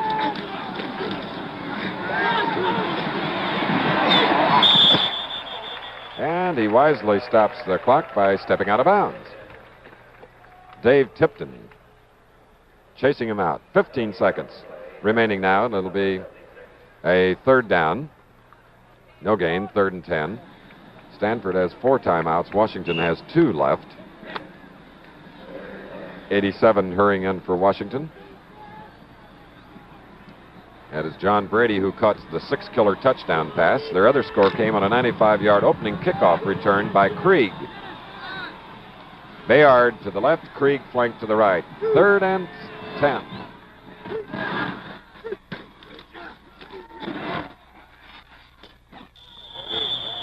Yes, he caught it in bounds and then went out at the 28. And that made a big difference, Chris. I believe that the yardage they picked up may put them within field goal range. And, of course, as we indicated earlier, they have a kicker that has yet to miss this year. Let's take a look at it again in slow motion. Number 83, Krieg, running the outside corner pattern. He plants his feet, makes the reception with his feet inbounds, and then falls out of bounds. 8 seconds remaining on the clock with a 4th down and 1 at the 28 of Stanford. And Washington is thinking, do we have time to run one play and then try the field goal, or can we be positive that if we don't hit the pass, we can do it in less than 8 seconds? Well, Bud, your former pupil on the near sideline is talking things over with Sonny Six-Killer. I'm speaking of Jim Owens, who was an All-American at Oklahoma in 1950 and co-captain. There he is. You can see the marks on the back of the helmet, little decals of Huskies, the mascot of the University of Washington. Those are awarded for exceptionally fine plays, service above and beyond the call of duty. 8 seconds on the clock here in Palo Alto. We hope you're enjoying the game. After the first quarter, Stanford led 21-7, but the Huskies have held them scoreless here in the second quarter and have come up with 7 points of their own.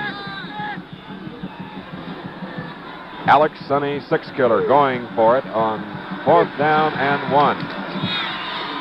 Did he get it? No good. Intended for Bayard, number 92. So taking over on downs, it'll be Stanford. That's one of the few mechanical errors that we've had in this very finely played game. The call was right, the receiver was open, the ball underthrown slightly. Probably the most important game played last week was the homecoming for the Wichita State Shockers against Cincinnati in Wichita. We have some films of that memorable afternoon, which we'll also show you at halftime, in addition to listening and seeing the great Stanford band. Plunkett giving to his fullback Shockley, and time should just about be expired here in the first half, and it is, and reminding you that it's a great halftime of entertainment coming up. The score at Stanford Stadium in Palo Alto, California, Stanford 21, Washington 14, as we return to our studios for this message. Hi, how are you? Hi. Hello. You never know when you're going to be up close, and because you never know, you need Close-Up. It's a clear red toothpaste with 2 whiteners that makes your teeth as white as possible. And it's a mouthwash that makes your breath as fresh as possible. Close-Up. It gets your breath close-up fresh and your teeth close-up white. Close-up is for close-ups, because you never know when you're going to be up close. Decisions, decisions. Do you want a cigarette with good, rich flavor or one that tastes milder? Wait. Now one cigarette gives you both. Pall Mall Gold 100s. Longer. They give you the good, rich flavor you want. Taste milder. Pall Mall Gold. Longer yet milder. Pall Mall Gold. Longer yet milder. Pall Mall Gold. Menthol, too.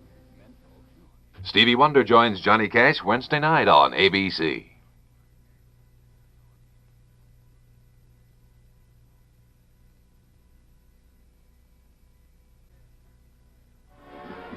.38 is Stanford's junior fullback. Hillary Shockley, on the last play of the first half, was shaken up and, as you can see, limping toward the dressing room.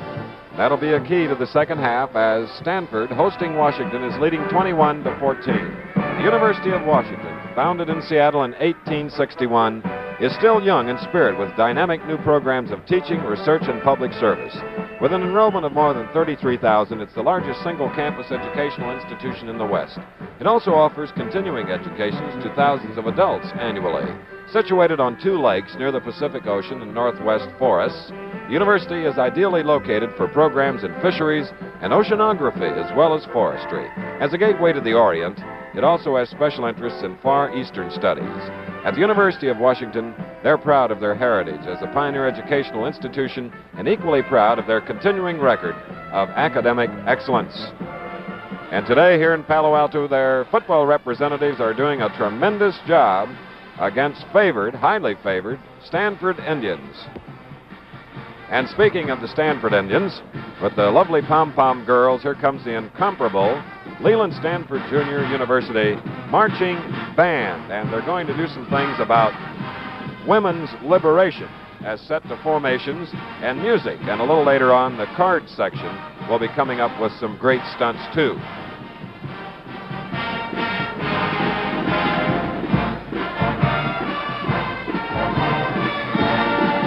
Now they're going to be forming the stick figure of a walking man, and the music they're playing is Walk Like a Man. All this, an essay on women's liberation. And Bud, I don't know whether you have any early comments on women's liberation or not. The only one I have is that it's for real.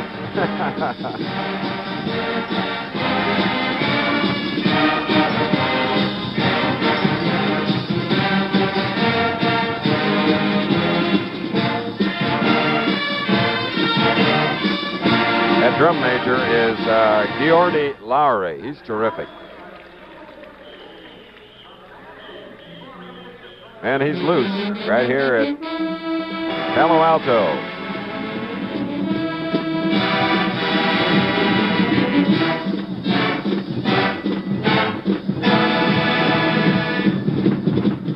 You'll see the combined cymbals for male and female, seeing them bringing it up to an arrow point at the bottom, and while they're playing Green-Eyed Lady.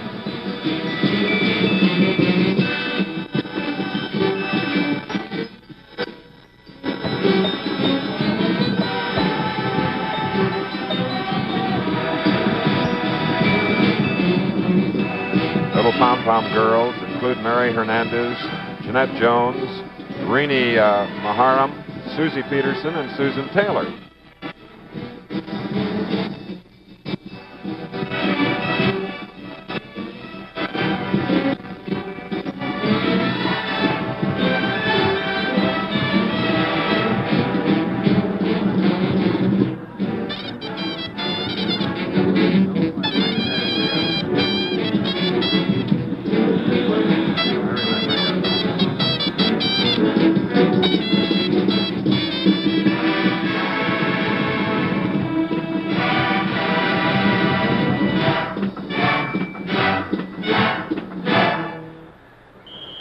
Green-Eyed Lady. And now you'll see the Stanford University Marching Band noting the cardinal red uniform jackets as they form a light bulb and about to play Honky Tonk Woman.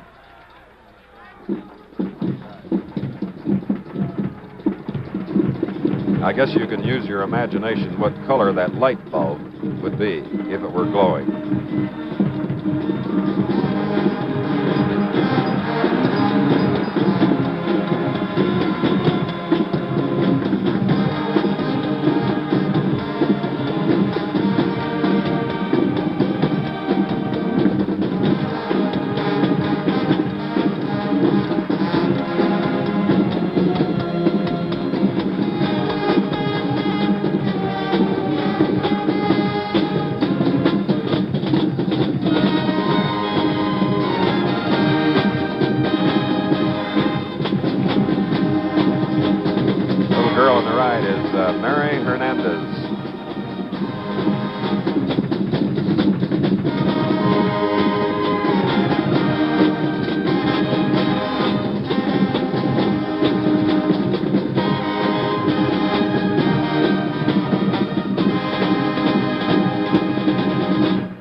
And now the bandsmen say they deplore the commercial exploitation of femininity in advertising of movies. For example, spell a $sign with the sex symbol and the tune Cracklin' Rosie.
Ladies and gentlemen, here at halftime in Stanford Stadium, you're watching their band with their team leading 21-14. And a victory today for Stanford means that they would go to the Rose Bowl. They would be the Pacific 8 Conference champions.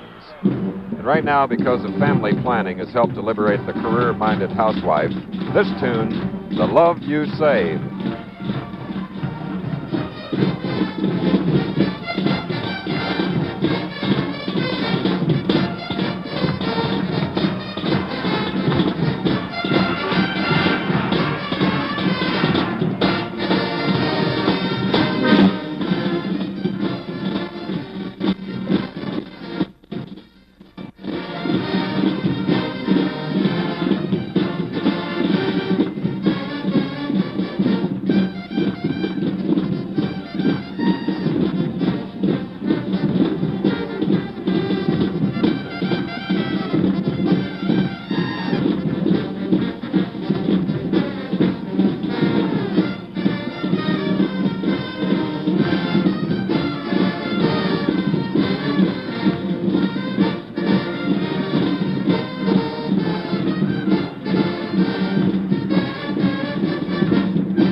Musical and formation satire by one of the kingpins of such type of halftime entertaining, the Leland Stanford Junior University Marching Band right here in Palo Alto. And now with the forming of a witch's head, they're about to play Lucretia McGeevil.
round of applause here in Palo Alto for the University Marching Band. This is the Washington-Stanford game, and it's being brought to you live and in color by Goodyear, the only makers of long-wearing polyglass tires. By Continental Insurance, the company that stands behind you and everything you own. By Holiday Inn, when you travel, stay with the world's innkeeper, because the Holiday Inn sign stands for the very best, or it doesn't stand at all. And by Chevrolet, and Chevrolet dealers who are now featuring Impala as the car of the week on the game of the week.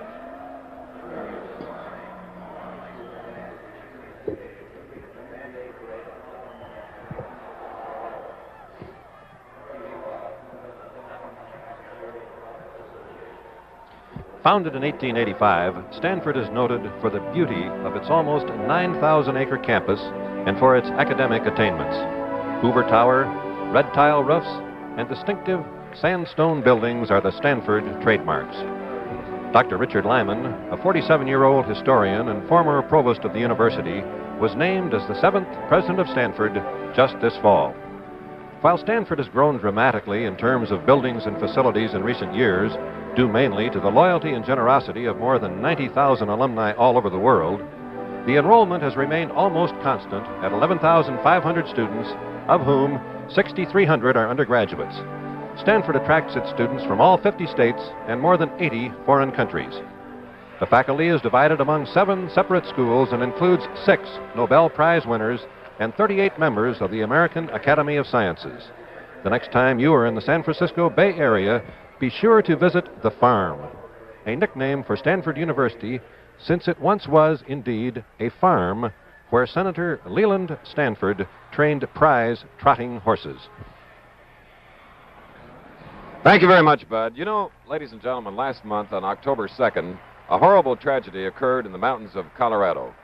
14 members of the Wichita State Shockers football team, along with their coach Ben Wilson and the school's athletic director, Bert Katzenmeyer, were killed in a plane crash while traveling to Utah State for their 4th football game of the season. 2 weeks ago, after a unanimous vote by the remaining team members and their new coach, Bob Seaman, the Shockers resumed their schedule in Little Rock, Arkansas, against the Arkansas Razorbacks. As expected, they were very much overpowered in that particular game. Then last Saturday at Cessna Stadium in Wichita, they came home. The stadium was filled with students, family, friends, and local townspeople, and they listened to an invocation for their lost compatriots.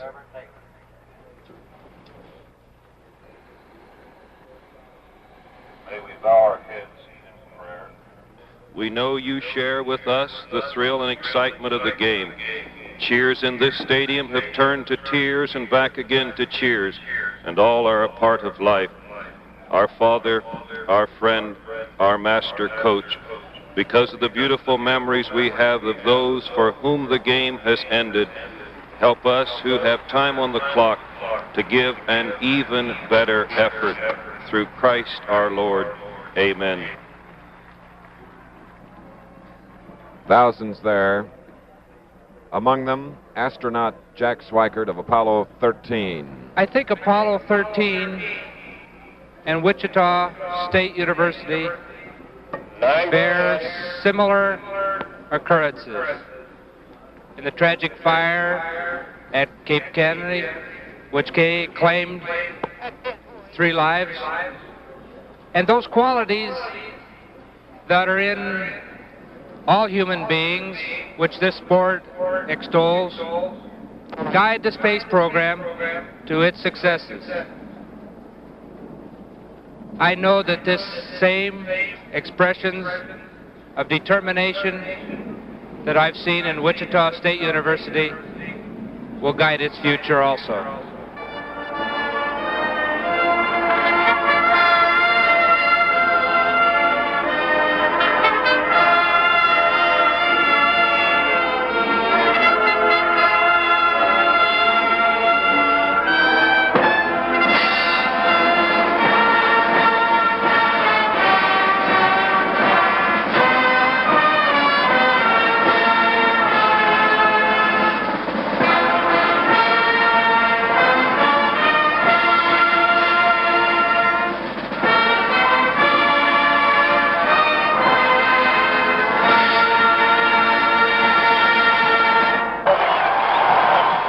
then the Shockers, with 43 new freshman teammates, took the field for their memorial homecoming game against the strong University of Cincinnati Bearcats.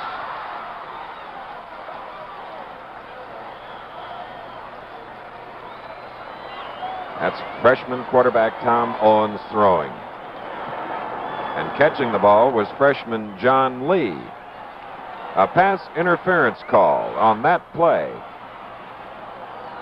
And it set up Wichita State's first real scoring threat since the tragic accident. And then freshman John Potts took the opportunity several plays later with a courageous 37-yard field goal. Wichita State was back on the scoreboard. And even though Cincinnati won the ball game 35-5, it was obvious to everyone that a new spirit had been generated by the combined efforts of the coaches, players, students, faculty, alumni, and friends of Wichita State University. For some reason, people think all airlines are the same. They're not. Several airlines bought 747s, but TWA built the first 747 terminal. TWA was the first airline to give you private customs and immigration facilities. Most other airlines still share. Only TWA gives you a choice of 2 movies on every movie flight. At busier airports, we moved our departures to 15 minutes before the hour, so thousands of our passengers beat the crowds every day. For years, the coach passenger has helped pay our bills. We're paying him back with a whole new coach service on TWA ambassador flights. Whether you're flying in the United States or around the world, it pays to spend your money carefully. All airlines are not the same.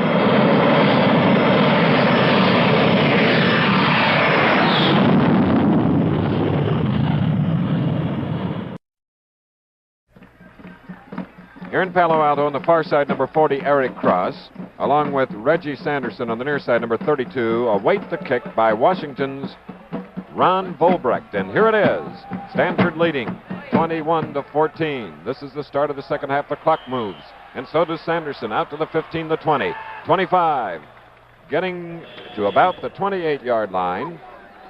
And so it'll be Jim Plunkett, who has thrown 3 touchdown passes already today and has guided the Indians up and down the field. And, Bud, those are the first half statistics. Stanford leading on all of the statistics, 40 plays to 33, total yards 208 to 156. They've made 37 more yards passing. The most important statistic, 2 interceptions against Washington, no errors on the part of Stanford.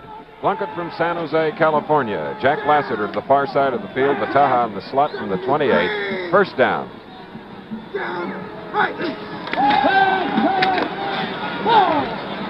Throwing long to Bataha, who couldn't get to it. There was a pass thrown from the 15 and came down at the 40 of Washington.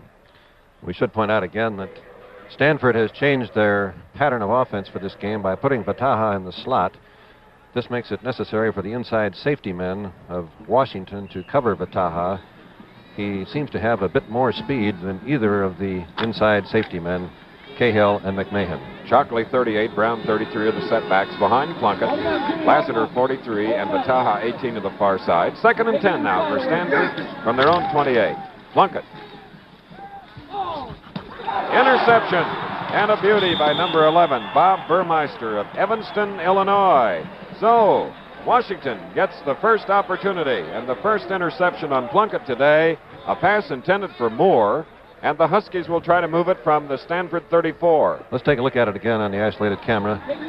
Number 51, Katzman, hitting Moore. And Plunkett had plenty of time to throw the ball, but did not see Burmeister. Washington with excellent field position.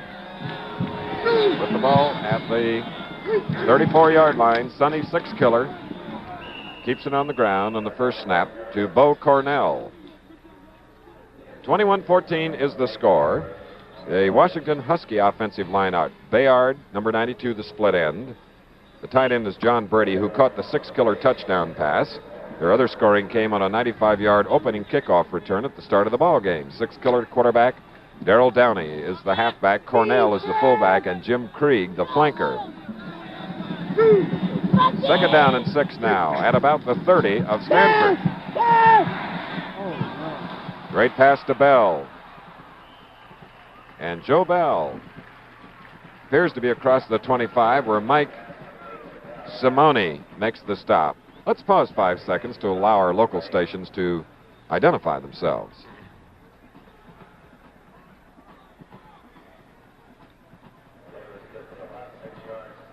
Third down and about 2. Six-Killer now has thrown 12 times. He's completed 8 for 100 yards and a touchdown.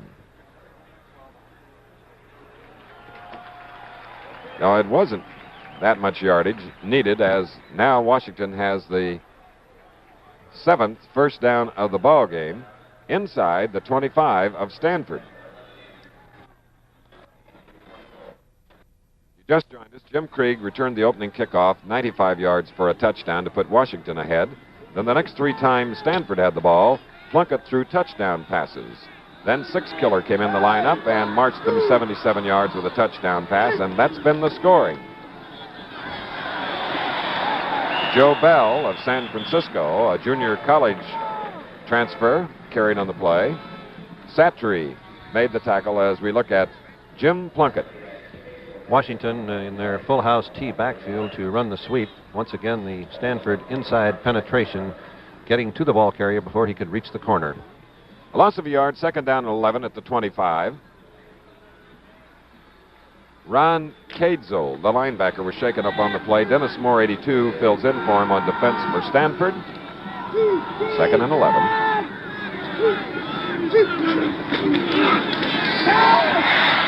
Beautifully lead pass. Oh, intended for Bayard. That was thrown ever so beautifully. And it looked like one of the knees came up just as he was about to catch the ball and popped it loose. I think that's right, Chris. He seemed to be in good position. The pass was just a little bit low. Let's look at it in the isolated camera. I guess we don't have it for the moment. We'll try to get it later. Yes, the year of the quarterback in college football. And remember, Six-Killer is a sophomore. Third down and 11. Bayard split left. Krieg flanked right. Both out on patterns. Krieg out of bounds, and it's a 4th down and 11. And now pressure may be put on a man who has been perfect. Let's watch it. Bowski. Split screen, slow motion. Six-Killer on the left, dropping back. Krieg breaking downfield. Six-Killer sets, moves up to avoid the rush, throws. Krieg runs the corner pattern, makes the catch, but as you'll see, he comes down out of bounds. Bowski, who's kicked 3 of 3 field goals, 26 of 26 extra points, now with a 42-yard field goal. It's up.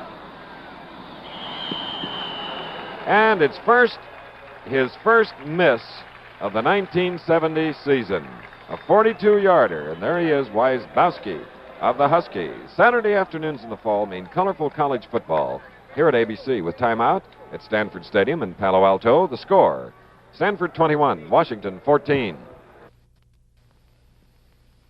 For 2 years, men have been talking about the long mileage they've been getting on the Goodyear custom wide tread Polyglass tire. But Polyglass means even more than mileage. It means traction and toughness. Traction and toughness. And that's good to know when you think about the woman in your life. That wide Polyglass tire holds the road firmly. Stands up to punishment mile after mile.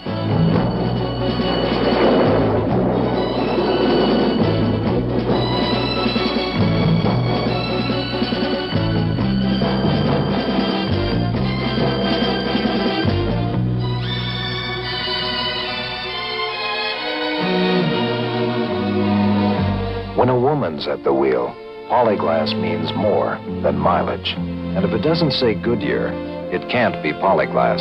A name so different, it's registered. Each team has had the ball once here in the second half.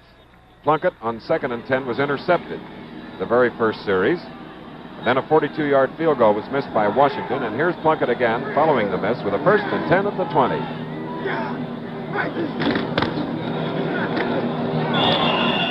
There's Defensive Desire on Jim Cale, number 27. The Plunkett interception was the first error Stanford has made this afternoon. Washington had a great opportunity to take it in. They did have a score had the pass not been dropped, but the score does remain the same, 21-14. If you're watching the screen, you're seeing that the top-ranked teams had little trouble this afternoon in edging out victories.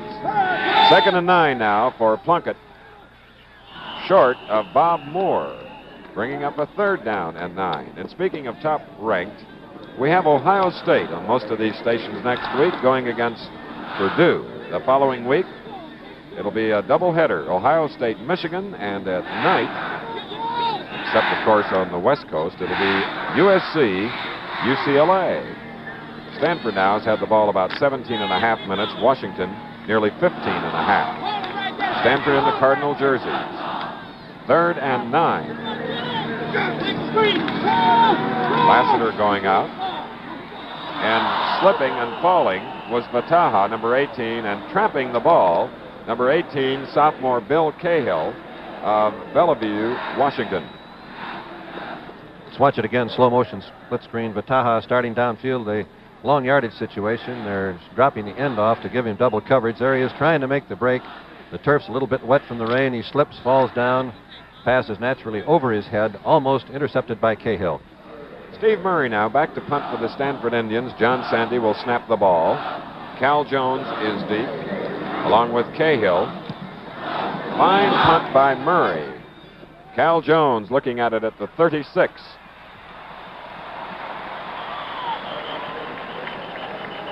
A 42-yard punt by Murray as Reggie Sanderson helps make the tackle at the 37.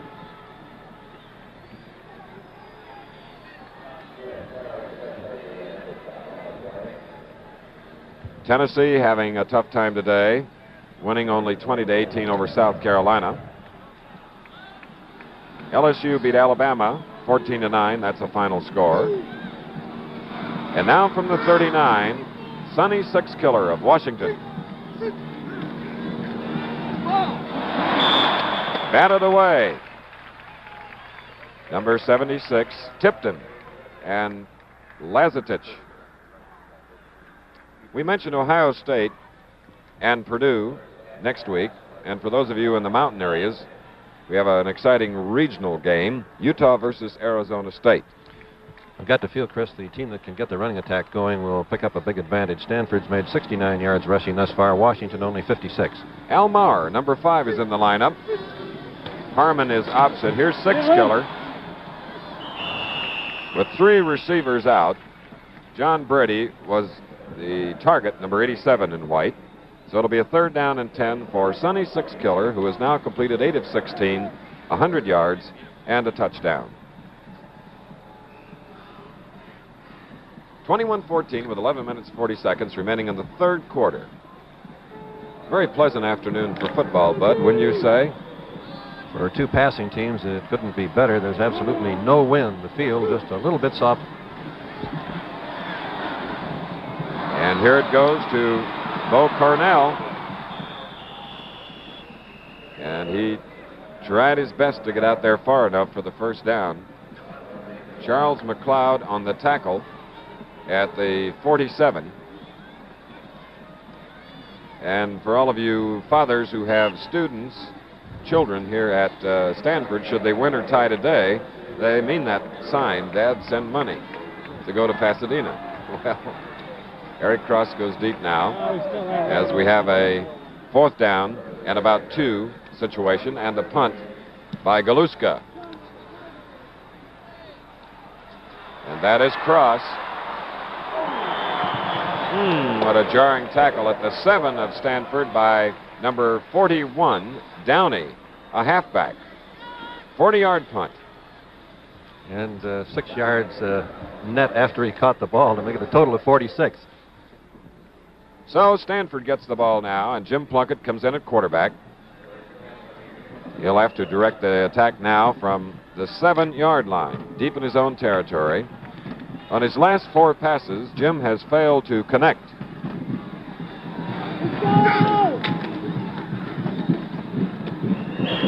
Jim Cale, number 27 of Eureka, California, a junior, was the ball carrier. And Stanford, of course, recognizing that this is the most important place on the field to make the first down. If they have to punt from this close to their own goal line, Washington will have field possession across the 50. A 2-yard gain to the 9, second down and 8 for Stanford. Lassiter 43 and 18 Vataha to the far side.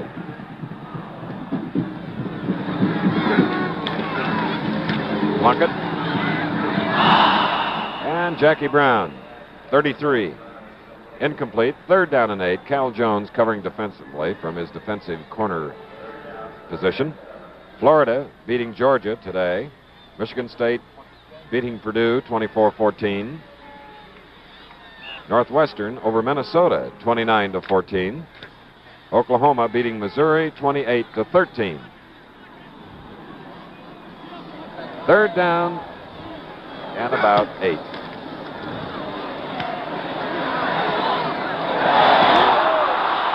Jack Lassiter from Modesta, California, had gotten free. The pass was long, as Plunkett now has thrown 24 times, completing 12, 137 yards, and 3 touchdowns. Fourth down and 8. And Steve Murray, the punter for the Indians, is in the lineup. John Sandy ready to snap the ball. Cahill and Jones are deep for Washington.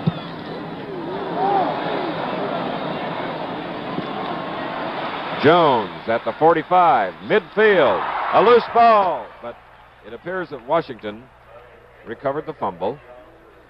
Let's get his number 59 was there alertly. Gordy Gwynn.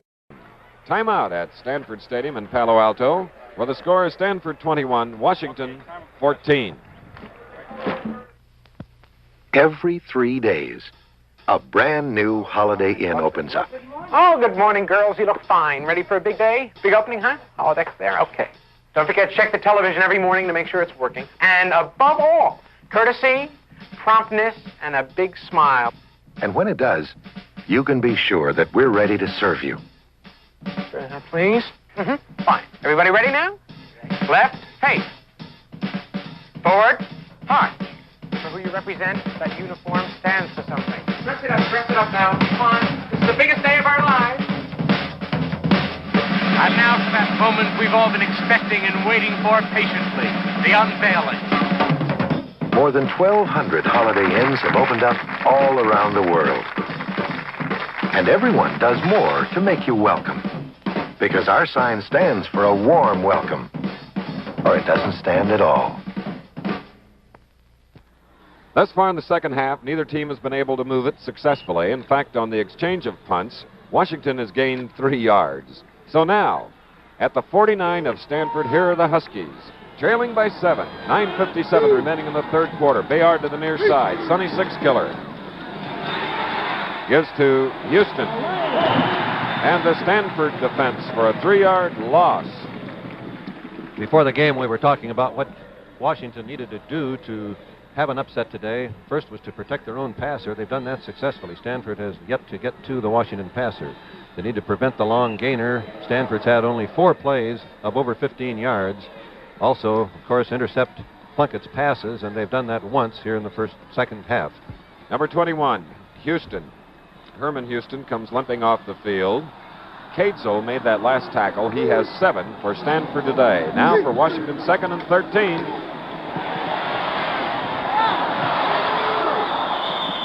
Beautiful try by Jim Krieg, who scored the opening touchdown on the kickoff of 95 yards. Again, just the small margins, Chris. He had run a great route. He was open, and the ball was just off target, about 40 yards in the air, and missed by about 1.5 feet. Well, Jim Owens has always said that Sixkiller had one of the strong arms in the country, and he's proving it here today.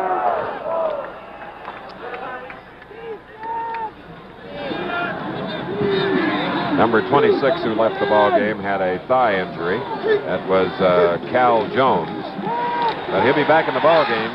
Six-killer, interception. Charles McLeod, the sophomore from Houston, Texas. So now, both Plunkett and Six-killer have been intercepted once here in the third quarter. Dennis Hurley made the tackle on a 3rd down and 13 play. Let's watch it again. Brady, number 87, is the tight end. He gets off the line of scrimmage clean, breaks to the outside. McLeod times it perfectly, coming across underneath, looking for the long gainer, hit awfully hard, but Stanford has possession. Here's Plunkett. Woo, nearly had his head torn off.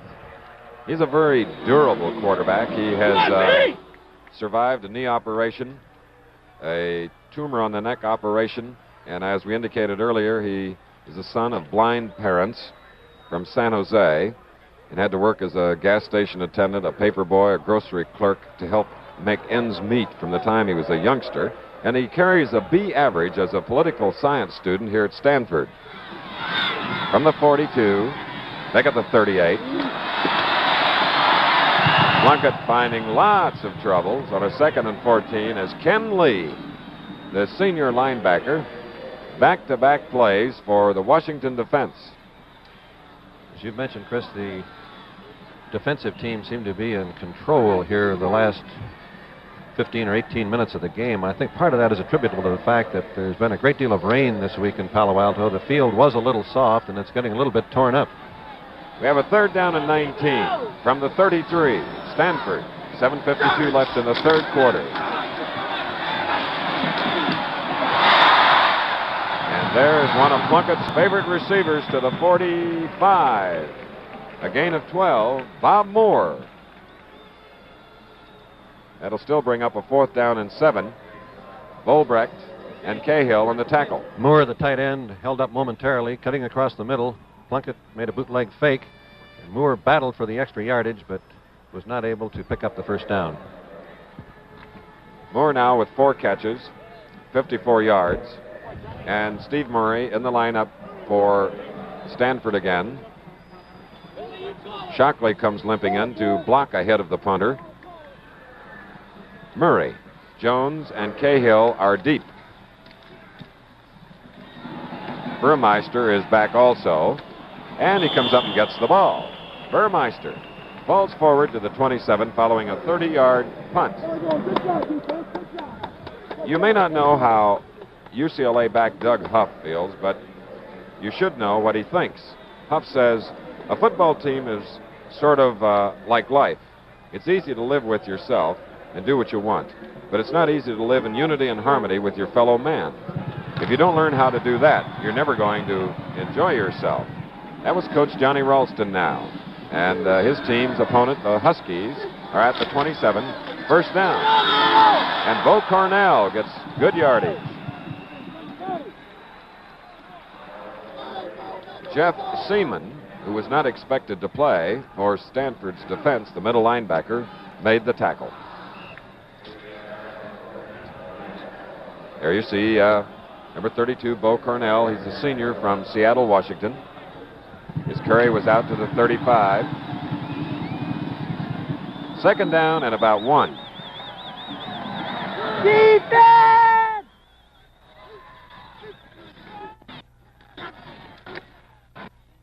Downey for maybe 4 yards for Washington. Pinned down rather convincingly by number 76, Dave Tipton, 6'6", 230 pounds. And it's a 1st down for Washington. And if Washington can sustain their running attack for another 1st down or 2, it will balance up the defense of Stanford. All right, Bud. 92 Bayard left. Krieg to the near side. 1st and 10 at the 39. Six-killer. Cornell trying to advance the ball. 87, Cadezel making the tackle.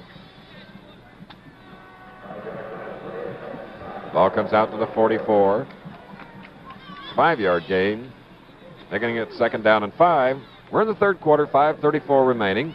Stanford leading Washington 21-14. And don't forget, a Stanford victory or a tie today would give them the Pacific 8 Conference Championship and the bid to the Rose Bowl. Bayard left, 2nd and 5.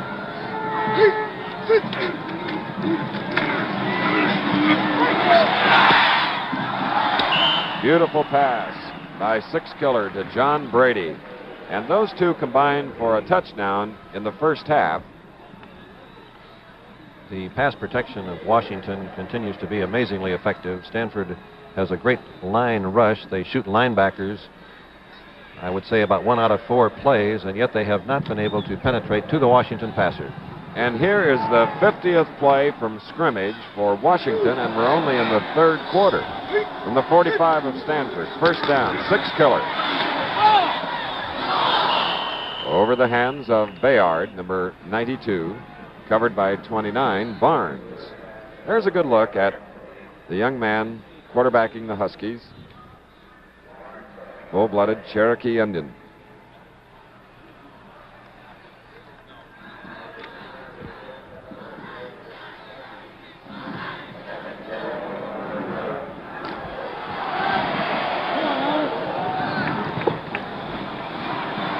Hammond has gone to the left, number 90. 2nd and 10. This is Cornell. And Cornell, for a very little gain, a marker is down on the play. Lazatich in on the tackle. And we have a clipping call against Washington.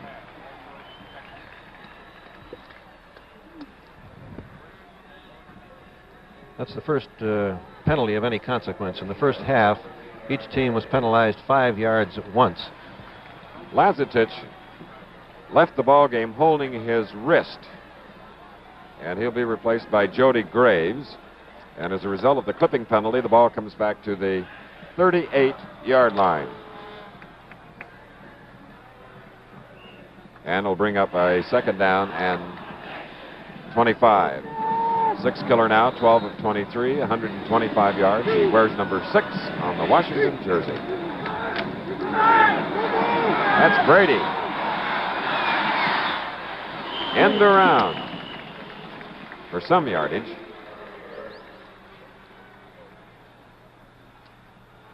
Cadsel again helping on the play.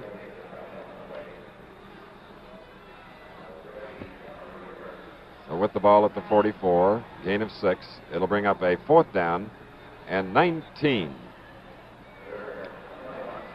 Correction, make it 3rd down, as the down was replayed on the clipping penalty. My error.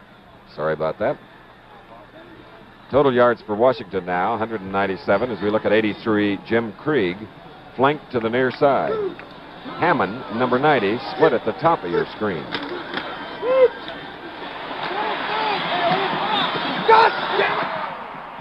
And a marker is down as Ace Bulger, number 85, catches the pass. Let's watch for the signal. Interference called against the Stanford defense. And Washington is very much alive with 3:50 remaining in the 3rd quarter and trailing by 7. So let's look at the yardage. It is a 1st down. And the interference, of course, is the automatic 1st down. They needed about 19 yards, but the defensive interference call has Washington set up beautifully, Bud, at the 38. And when you get off the hook after a 15-yard penalty and make the 1st down, it gives you great momentum. All right.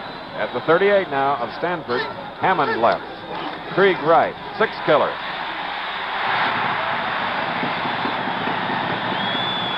Dave Tipton, number 76, and that's the first time that Six-Killer has been trapped behind the line. He was so confident that his tackle was going to come from the inside and knock Tipton to the outside that he stood right in the pocket. However, the tackle had to pick up a shooting linebacker. And for Tipton, it's his 5th tackle.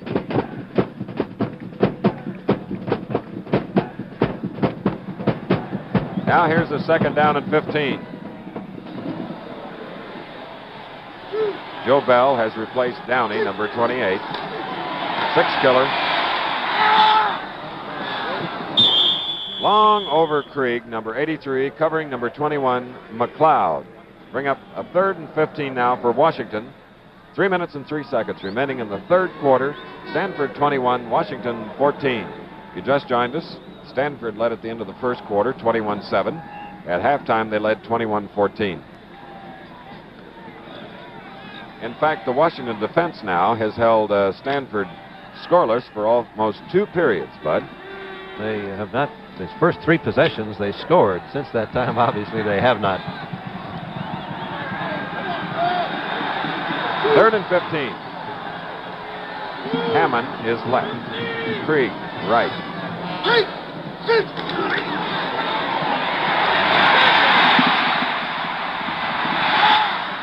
Beautiful. 6-killer to Krieg. McLeod making the stop, Bud. This is one of the more remarkable plays that we'll see all season. 6-killer on the left is rushed very hard. Watch him as he sets up. Krieg is taking the inside break. 6-killer sets, sees that he's got no chance as Tipton comes in.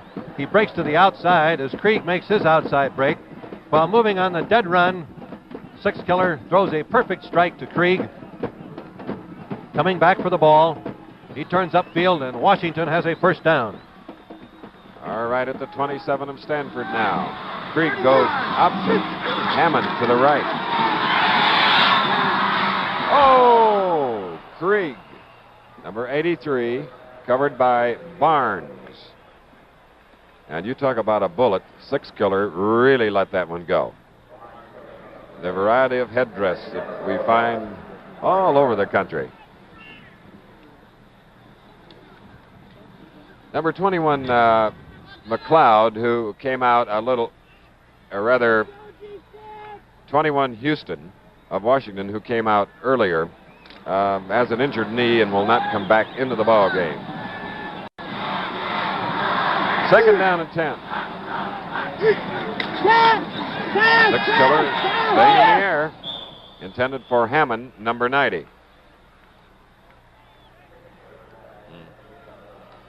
You can feel the tension mounting, Chris. Stanford jumping out to what appeared to be a comfortable lead with a remarkable execution of offense, and then Washington coming back and the tension mounting for them as they continue to move the ball. But we must remember that Jim Owens' team is only 8 points away from being undefeated in the Pacific 8 Conference, too. Correct. They lost by 3 points to both California and Southern California. All right. Here's a 3rd down and 10 for Sonny 6-killer.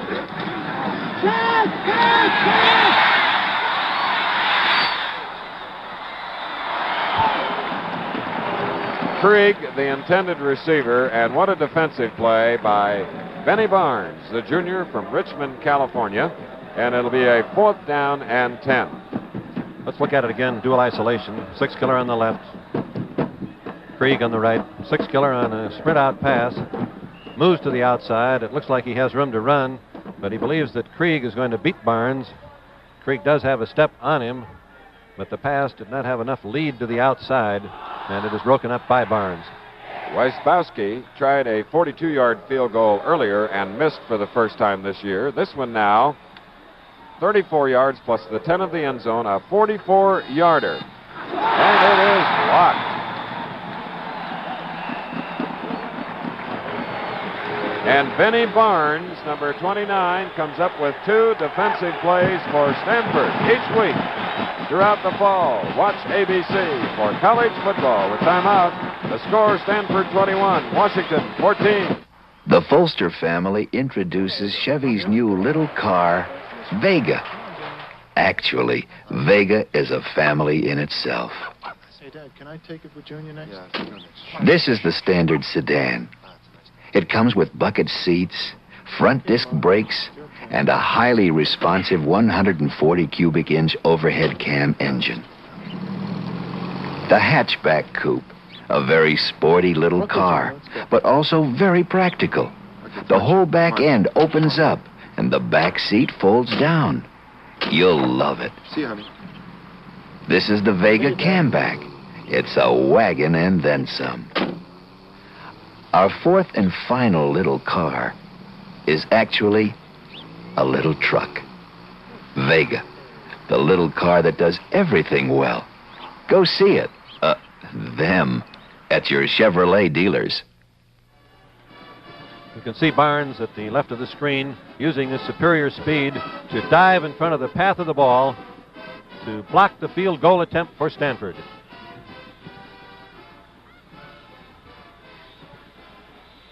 Fine play, and you recall he was in the end zone and defended successfully against a six-killer pass. Now for Stanford, 1st and 10 from the 17. 2:34 left in the third quarter. Jackie Brown trying to get away. He loses the ball, and Washington recovers. And again, the tension mounts, Chris. And Burmeister, who intercepted a pass earlier, has now come up with a fumble recovery for Washington. Let's look at it again. It's a sweep play, perfectly defended, and that's the type of tackle that you like to see. Drive your head through the ball. We have to give a player credit, Katsinas, who put a tremendous jarring tackle. Well, if you drive your shoulder through the ball when it's carried in the arm, you get a solid shoulder tackle in addition to putting great pressure on a ball carrier. And now the ball is at the 14-yard line. Washington in Stanford territory. Krieg to the near side. Six-killer. Incomplete. Intended for Krieg. Or rather, Bolger. Correction. There's another correction I'd like to make since I'm a student and a bug on geography in this great country of ours. I referred to the Sierra Nevadas earlier, the mountains in the backdrop here. Some fine person corrected me, and they're the Alta Mountain Range. They're also called the Hamilton Range. They're beautiful. So are the Sierra Nevadas, I might add. And this series is the test for the Stanford defense. Okay, 2nd down and 10 now. Six-killer.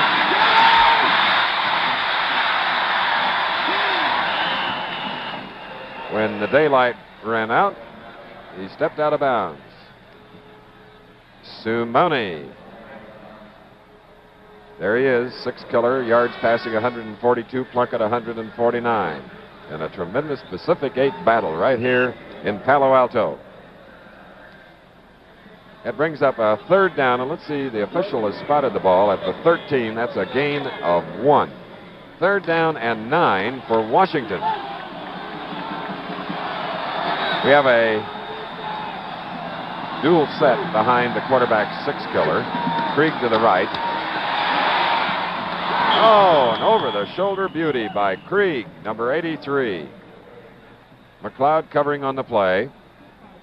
And the advance is to the 9. This is one of the finest catches that we've seen in this game or all year long. Six-killer looking, rushed as Krieg breaks to the outside on a comeback pattern. You can see how hard six-killer was rushed. Krieg turns, goes back, and makes a remarkable interception over his inside shoulder. And here are the Huskies going for it on 4th down and 4. 21-14, Stanford leading. 1:33 to go in the third quarter. Six-killer, 4th down. There he goes. Beautiful.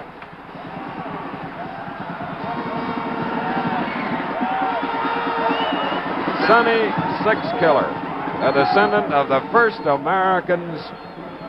The Indians really went in. Let's look at it again. Six-Killer rolling out to his left, looking downfield. Everyone's covered. The defense is sliding to the top of the screen. He weaves his way through, cuts back, breaks one more time, and drives into the end zone for the score. What a football game. And now they go for 2 to take the lead. It's 21-20, Stanford going for 2, Six-Killer. It is good. Ace Bulger and Sonny Six-Killer. Well, I'll tell you, he's a great advertisement for the first Americans, Bud. We've all known how tremendous they've been over the years, and oh, this is a tremendous athlete. Let's look at it again. He sets up to throw. Everyone is covered. He moves to the outside. Can't quite turn the corner. It looks like he's almost throwing the ball away. He hangs it up in the air, and we get a sensational catch. Well, of course, the first great engine to play football was Jim Thorpe, Bud. Well, Exodine, all of those Carlisle Indians were great. That's right. Chris, the thing that Washington needs to look out for now, when there's still 16 and a half minutes roughly to play, and you've come back from a two-touchdown deficit, you can be cheerleading when you ought to be playing, and that's what they need to watch. Ron Bolbrecht, after that 8-point job you just saw. Beautifully done. Here's the kick to the Stanford Indians. Back deep we have Eric Cross, number 40 at the 4. Coming out to the 10, the 15. The partisan fans want more yardage, but the fired up Huskies throw him at about the 15. We'll see where the ball is spotted. The kicker was the first one there on Cross at the 14-yard line. Stanford this quarter, with 1:17 to go, 4 net yards. And that's a tremendous tribute, obviously, to the tenacity and also the accuracy of the play of the Washington defense during the third quarter. And now from the 14, Jim Plunkett, number 16, has Lassiter to the near side, Vataha to the right.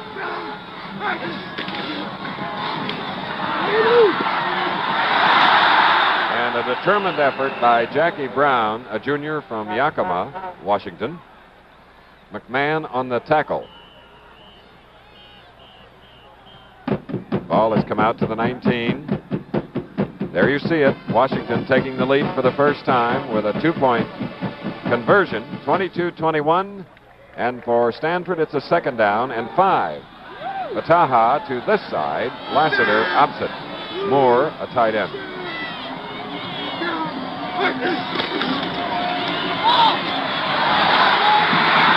Vataha, look out. And the Northern California moisture making the field a little slippery. Stanford has gone back to their basic pattern of offense. Vataha has been in the slot. He's now as a wide receiver. You can see him on the left of the screen dropping back. The linebackers rushed for Washington. Vataha broke to the outside. The field slightly gooey. He avoided the corner man, and then he too slipped. And now from the 40, it's a first down for Stanford. They're in their own territory, trailing by a point. 16 seconds remaining in the third quarter. And Jim Cale is dropped for a loss by number 91, Fela, and Gordy Gwynn.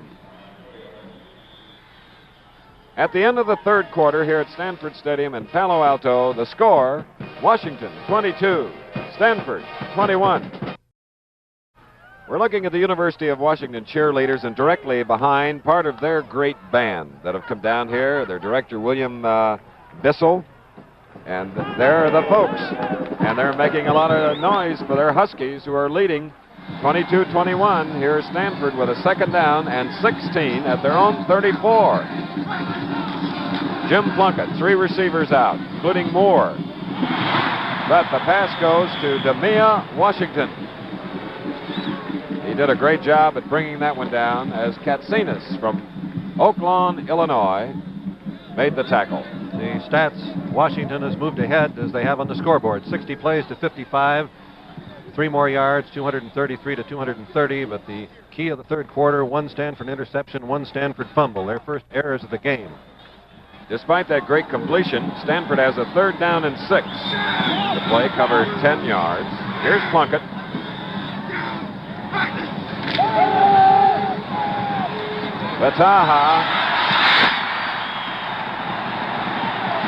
Vataha was inbounds, and it's a Stanford first down. Perfect timing on the play. Vataha on the right of the screen, Jim Plunkett on the left, dropping back. Straight drop back pattern, excellent protection.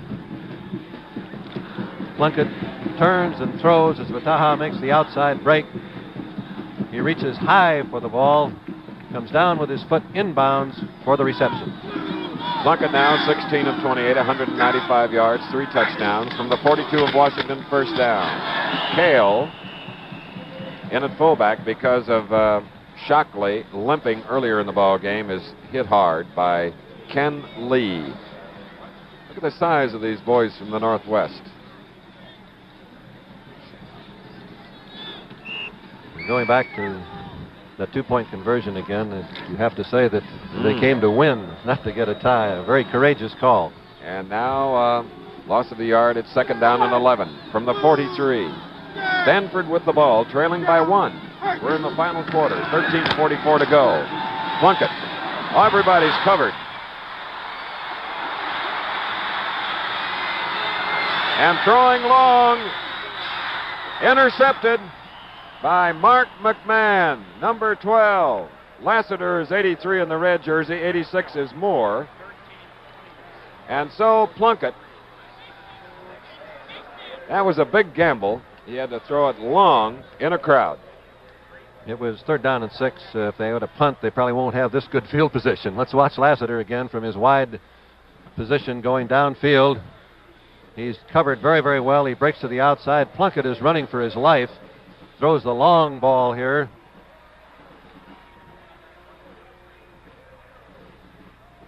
And we have everyone in the act in a hard collision. McMahon holding the ball.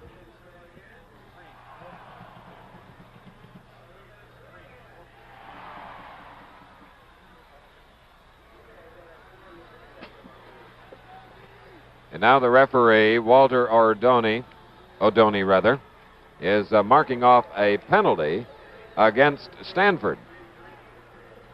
And it could be a face mask penalty against the Stanford Indians. So for Washington, that brings them out of the deep hole with the ball on the 17 instead.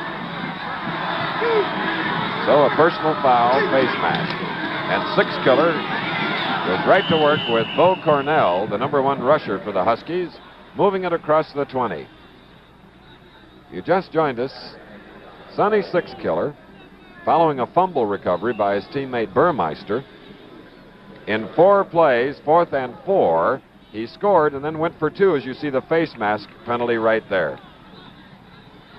That's usually a very inadvertent thing. You're scrambling for the ball carrier to make the tackle, and your hand just automatically happens to catch that face guard. 2nd and 4 now for Washington from the 23. Cornell on the carry. The end of the first quarter, Stanford led 21-7. At halftime, they led 21-14. That last play was a bigger play than I think you may realize. They had 2nd down and 4. If they can pick up 2 or 3 yards in the play, which you normally expect to do, you're almost assured of the first down. 2 more minutes of ball possession on the clock. 3rd down and 4 now for Washington. Washington scoring their touchdown and went for 2 successfully at 1:24 of the 3rd period.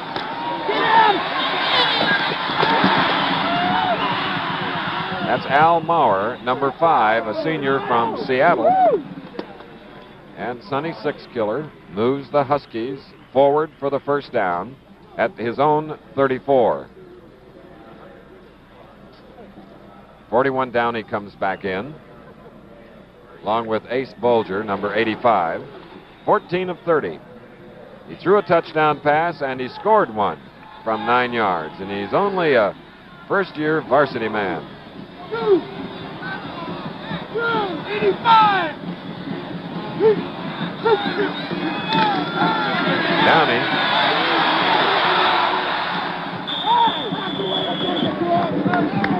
Darrell Downey with Ernie Jennett making a fine block from his left guard position. And they come out to about the 44. Janet's block was one of the hardest to make in football. You have a shooting linebacker as you're moving laterally to be able to time it and be able to see it. Great execution.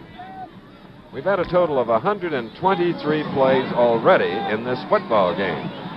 Now it's a 2nd down and 3. The ball is actually at the 41 of Washington. Maurer to the far side. And driving for the first down, Bo Cornell. Did he make it?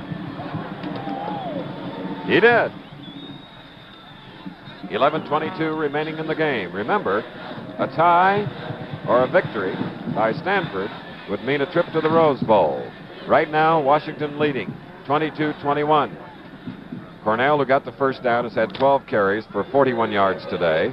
The ball is at approximately the 49 of Washington. Maurer to the far side. Bayard split to the near side. Downey. And the ground game working very fine against the Stanford defense. Wayne Sortune blocking. And now at the 44 of Stanford. It's a 2nd down and 3. And 2 tight ends coming into the game for more blocking. Total yards. Washington with 271. Stanford 254. Number 6, Killer. 3 men out. Bo Cornell filtering out from his fullback position. First down. Cadzo making the tackle. 85 back in, Bulger. He and John Brady are alternating at the tight end position. With the ball at the 40, it's a 1st and 10. 22-21, Washington leading with 10 minutes, 20 seconds left in the game. Stanford has won this game against Washington the last 3 years. Downey to the 38 for 2. Here's Downey, number 41. 85 is Bulger. Seaman and Simone, 2 linebackers, making the tackle, bringing up a 2nd and 8. Let's look at Seaman, the great middle linebacker, outside linebacker, pardon me, moving in, making that jarring, hard tackle, not letting the ball carrier fall forward for extra yardage. That's his 6th tackle. Bell, number 28, is in at fullback, replacing Cornell. 2nd and 8, Killer to Downey. Jim Kaufman covering Downey on the play. Let's see where he stepped out of bounds. That was a very clear picture of hitting the hot receiver. You could see the 3 Stanford linebackers rushing, Killer having presence of mind enough to read the defense perfectly and hit the swinging back as the linebacker who normally would cover him rushed. And as we look at the Washington band, it's 3rd and 3 for their team at the Stanford 38. 9:28 left in the game. 3rd and 3. Deflected. Number 91, Greg Sampson. 6'5", reached up and deflected the Killer pass. Sonny now, Alex Sonny Killer, has completed 16 of 33 for 163 yards. And what an afternoon he's having. Throwing a touchdown pass, scoring one himself, throwing a 2-point conversion. And now on 4th down and 3, they are going for it.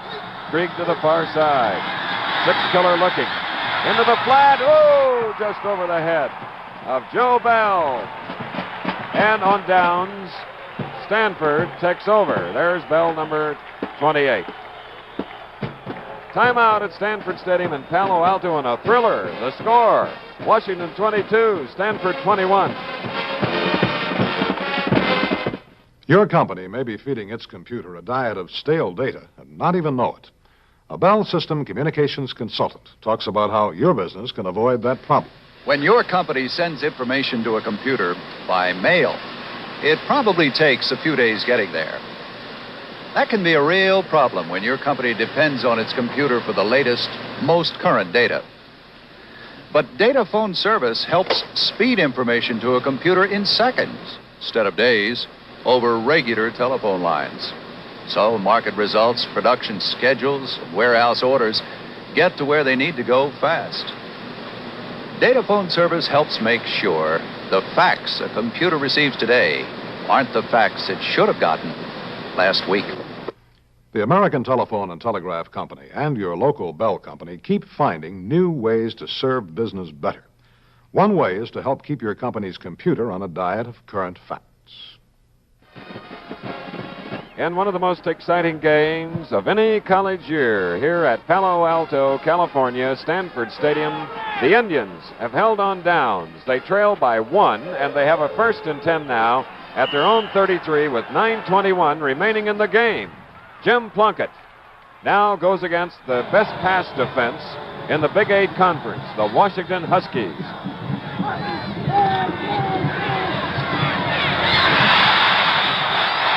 And that's little Rabbit Vataha. Mark McMahon covering on the play. There he is, number 18. Let's watch the beautiful timing between Plunkett and Vataha. Plunkett on the left, dropping back. Vataha running an out pattern. Plunkett throwing the ball before Vataha looked for the ball and hitting it right on target. Vataha slips, catches himself with his left hand. Almost broke it all the way. Plunkett now with 212 yards passing. 1st and 10 near midfield. And Eric Cross coming around, sidelining it into Washington territory. Eric Cross, number 40. And the advance is to the 32, a gain of 12 yards, another Stanford first down. 9:05 left in the ball game. Washington leading 22-21, and it's far from over.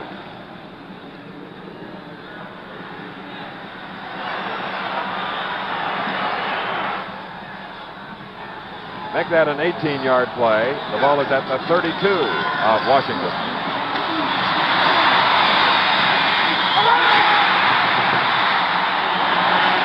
Let's see how that is ruled.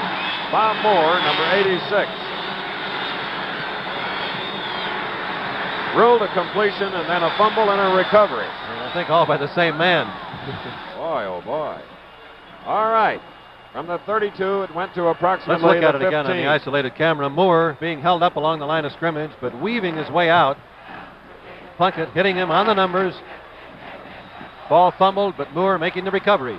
From the 15 now of Washington, first down, 8:45 left in the game. Washington to the near side. Jim Cale, the junior fullback. And in on the play, number 84, Ken Lee, and number 37, Ron Shepard. The Washington Huskies, who this year have defeated Michigan State, Navy, Oregon State, and Oregon, defending now against Jim Plunkett and the Indians. We have a 2nd down and 8 at the 13.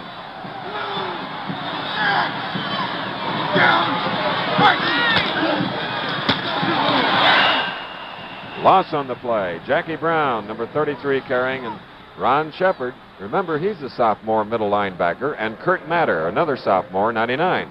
And I believe that Stanford is recognizing very well that they do not want to have a pass intercepted because they're in perfect field goal position, and Horowitz is one of the fine field goal kickers in the country.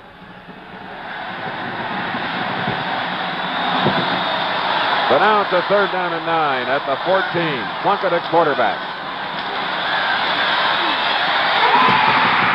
Touchdown, Vataha.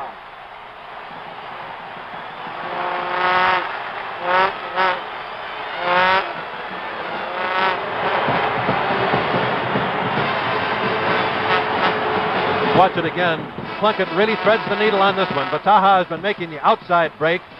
This time he weaves inside, then outside, and plants his foot and comes back across the middle. A new pattern.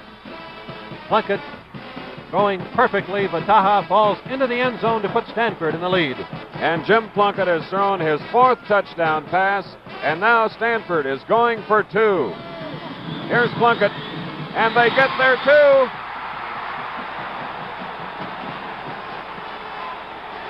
Jackie Brown, number 33, and what a display of quarterbacking today. Both teams, Bud. Been remarkable. All started in 1869. Now each week it's college football on ABC. The score, Stanford 29, Washington 22. You cut yourself like that before the big dive. Tomorrow you'll draw sharks. Sharks? Use Edge Protective Shave. I use this. Call that protective? Edge is a gel. This gel lubricates better than that foam. You get a smooth shave? Yeah. And I hardly cut myself anymore. It's that lubrication, I guess. No nicks and no cuts. And no sharks. Edge Protective Shave. We're going to drive home a point about anti-leak Xerex antifreeze. It stops most common radiator leaks just like that. We guarantee it will stop and prevent leaks in your car radiator for a full year, or just write DuPont and get your money back. Anti-leak Xerex antifreeze is guaranteed not to run out on you. Jim Plunkett, beautiful strategy. 63 yards, touchdown, and went for two, and now it's 29-22, Bud. And I don't think we should forget the great play of the Stanford defense. Washington had 3rd and 3 on the Stanford 33. The defense dug in and got the ball for Plunkett in the offensive unit. Plunkett now with 4 touchdown passes, 6 killer with 1 in the air, scored 1 himself, threw for 2. Darrell Downey is deep for the Huskies, along with Jim Krieg. Krieg, who returned the opening kickoff 95 yards for the first touchdown. As Steve Horowitz's kick goes out of bounds, it'll be re-kicked from the 35, a 5-yard penalty. Let's see that 2-point play again. Plunkett faking, rolling, throwing very quickly, and his receiver wide open on the goal line. And we have 2 points. Brown making the reception. An exciting first half, much slower third quarter, and near the end of it, 6 killer, and the Huskies came alive. And here in the fourth quarter, Stanford has bounced back to regain the lead. And remember, a victory today will give them the conference championship and a trip to the Rose Bowl. But here's Jim Krieg waiting the kick by Horowitz. Sort of like the eye of a hurricane. We had a great start, calm, and then here we go. All right. It's Krieg at his own 10, now to the 15, the 20. Gets away. Goes laterally, the 25, the 30, the 35. Look out. He is super. Beautiful. Jim Krieg coming into the ball game, averaging more than 29 yards on kickoffs. Brought one back 95 at the start of the game, and here he's come from the 10 to the 42 of Stanford. Watch how well he reads his blocks and how he times his moves. Turning on the speed, then breaking again to the outside. And now watch him accelerate. His legs reaching for extra yardage. He cuts back. And is finally brought down. 48 yards, Bud. Mike Ewing in the lineup, the 6 killer from the Stanford 42. Gives a handoff to Bo Cornell. Our local stations have an opportunity now to identify themselves.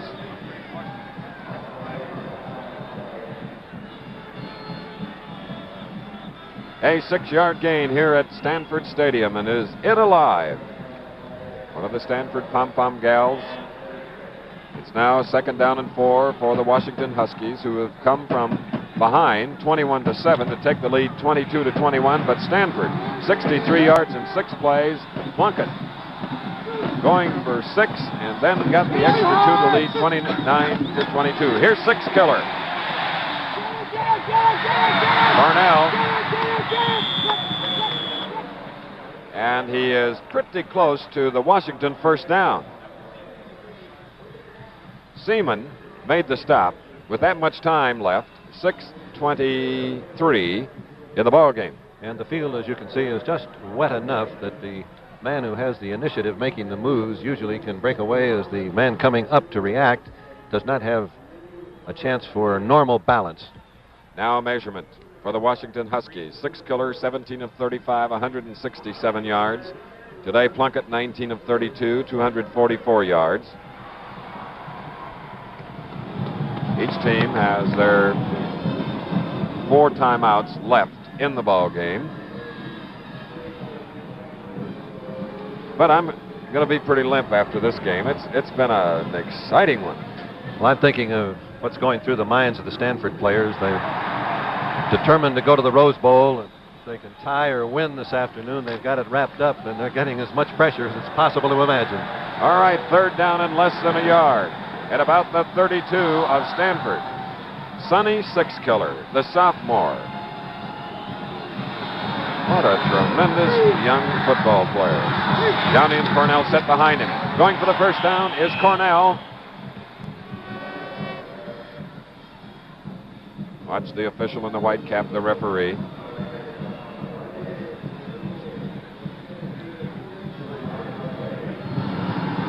Timeout here as we have a measurement, and it's awfully close. Larry Butler making the tackle.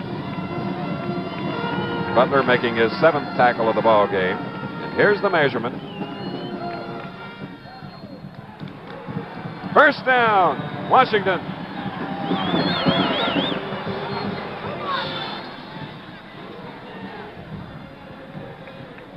There's a good look at the sophomore quarterback coming into the ball game, the nation's leading passer. And he's made us believers, Bud. Certainly has.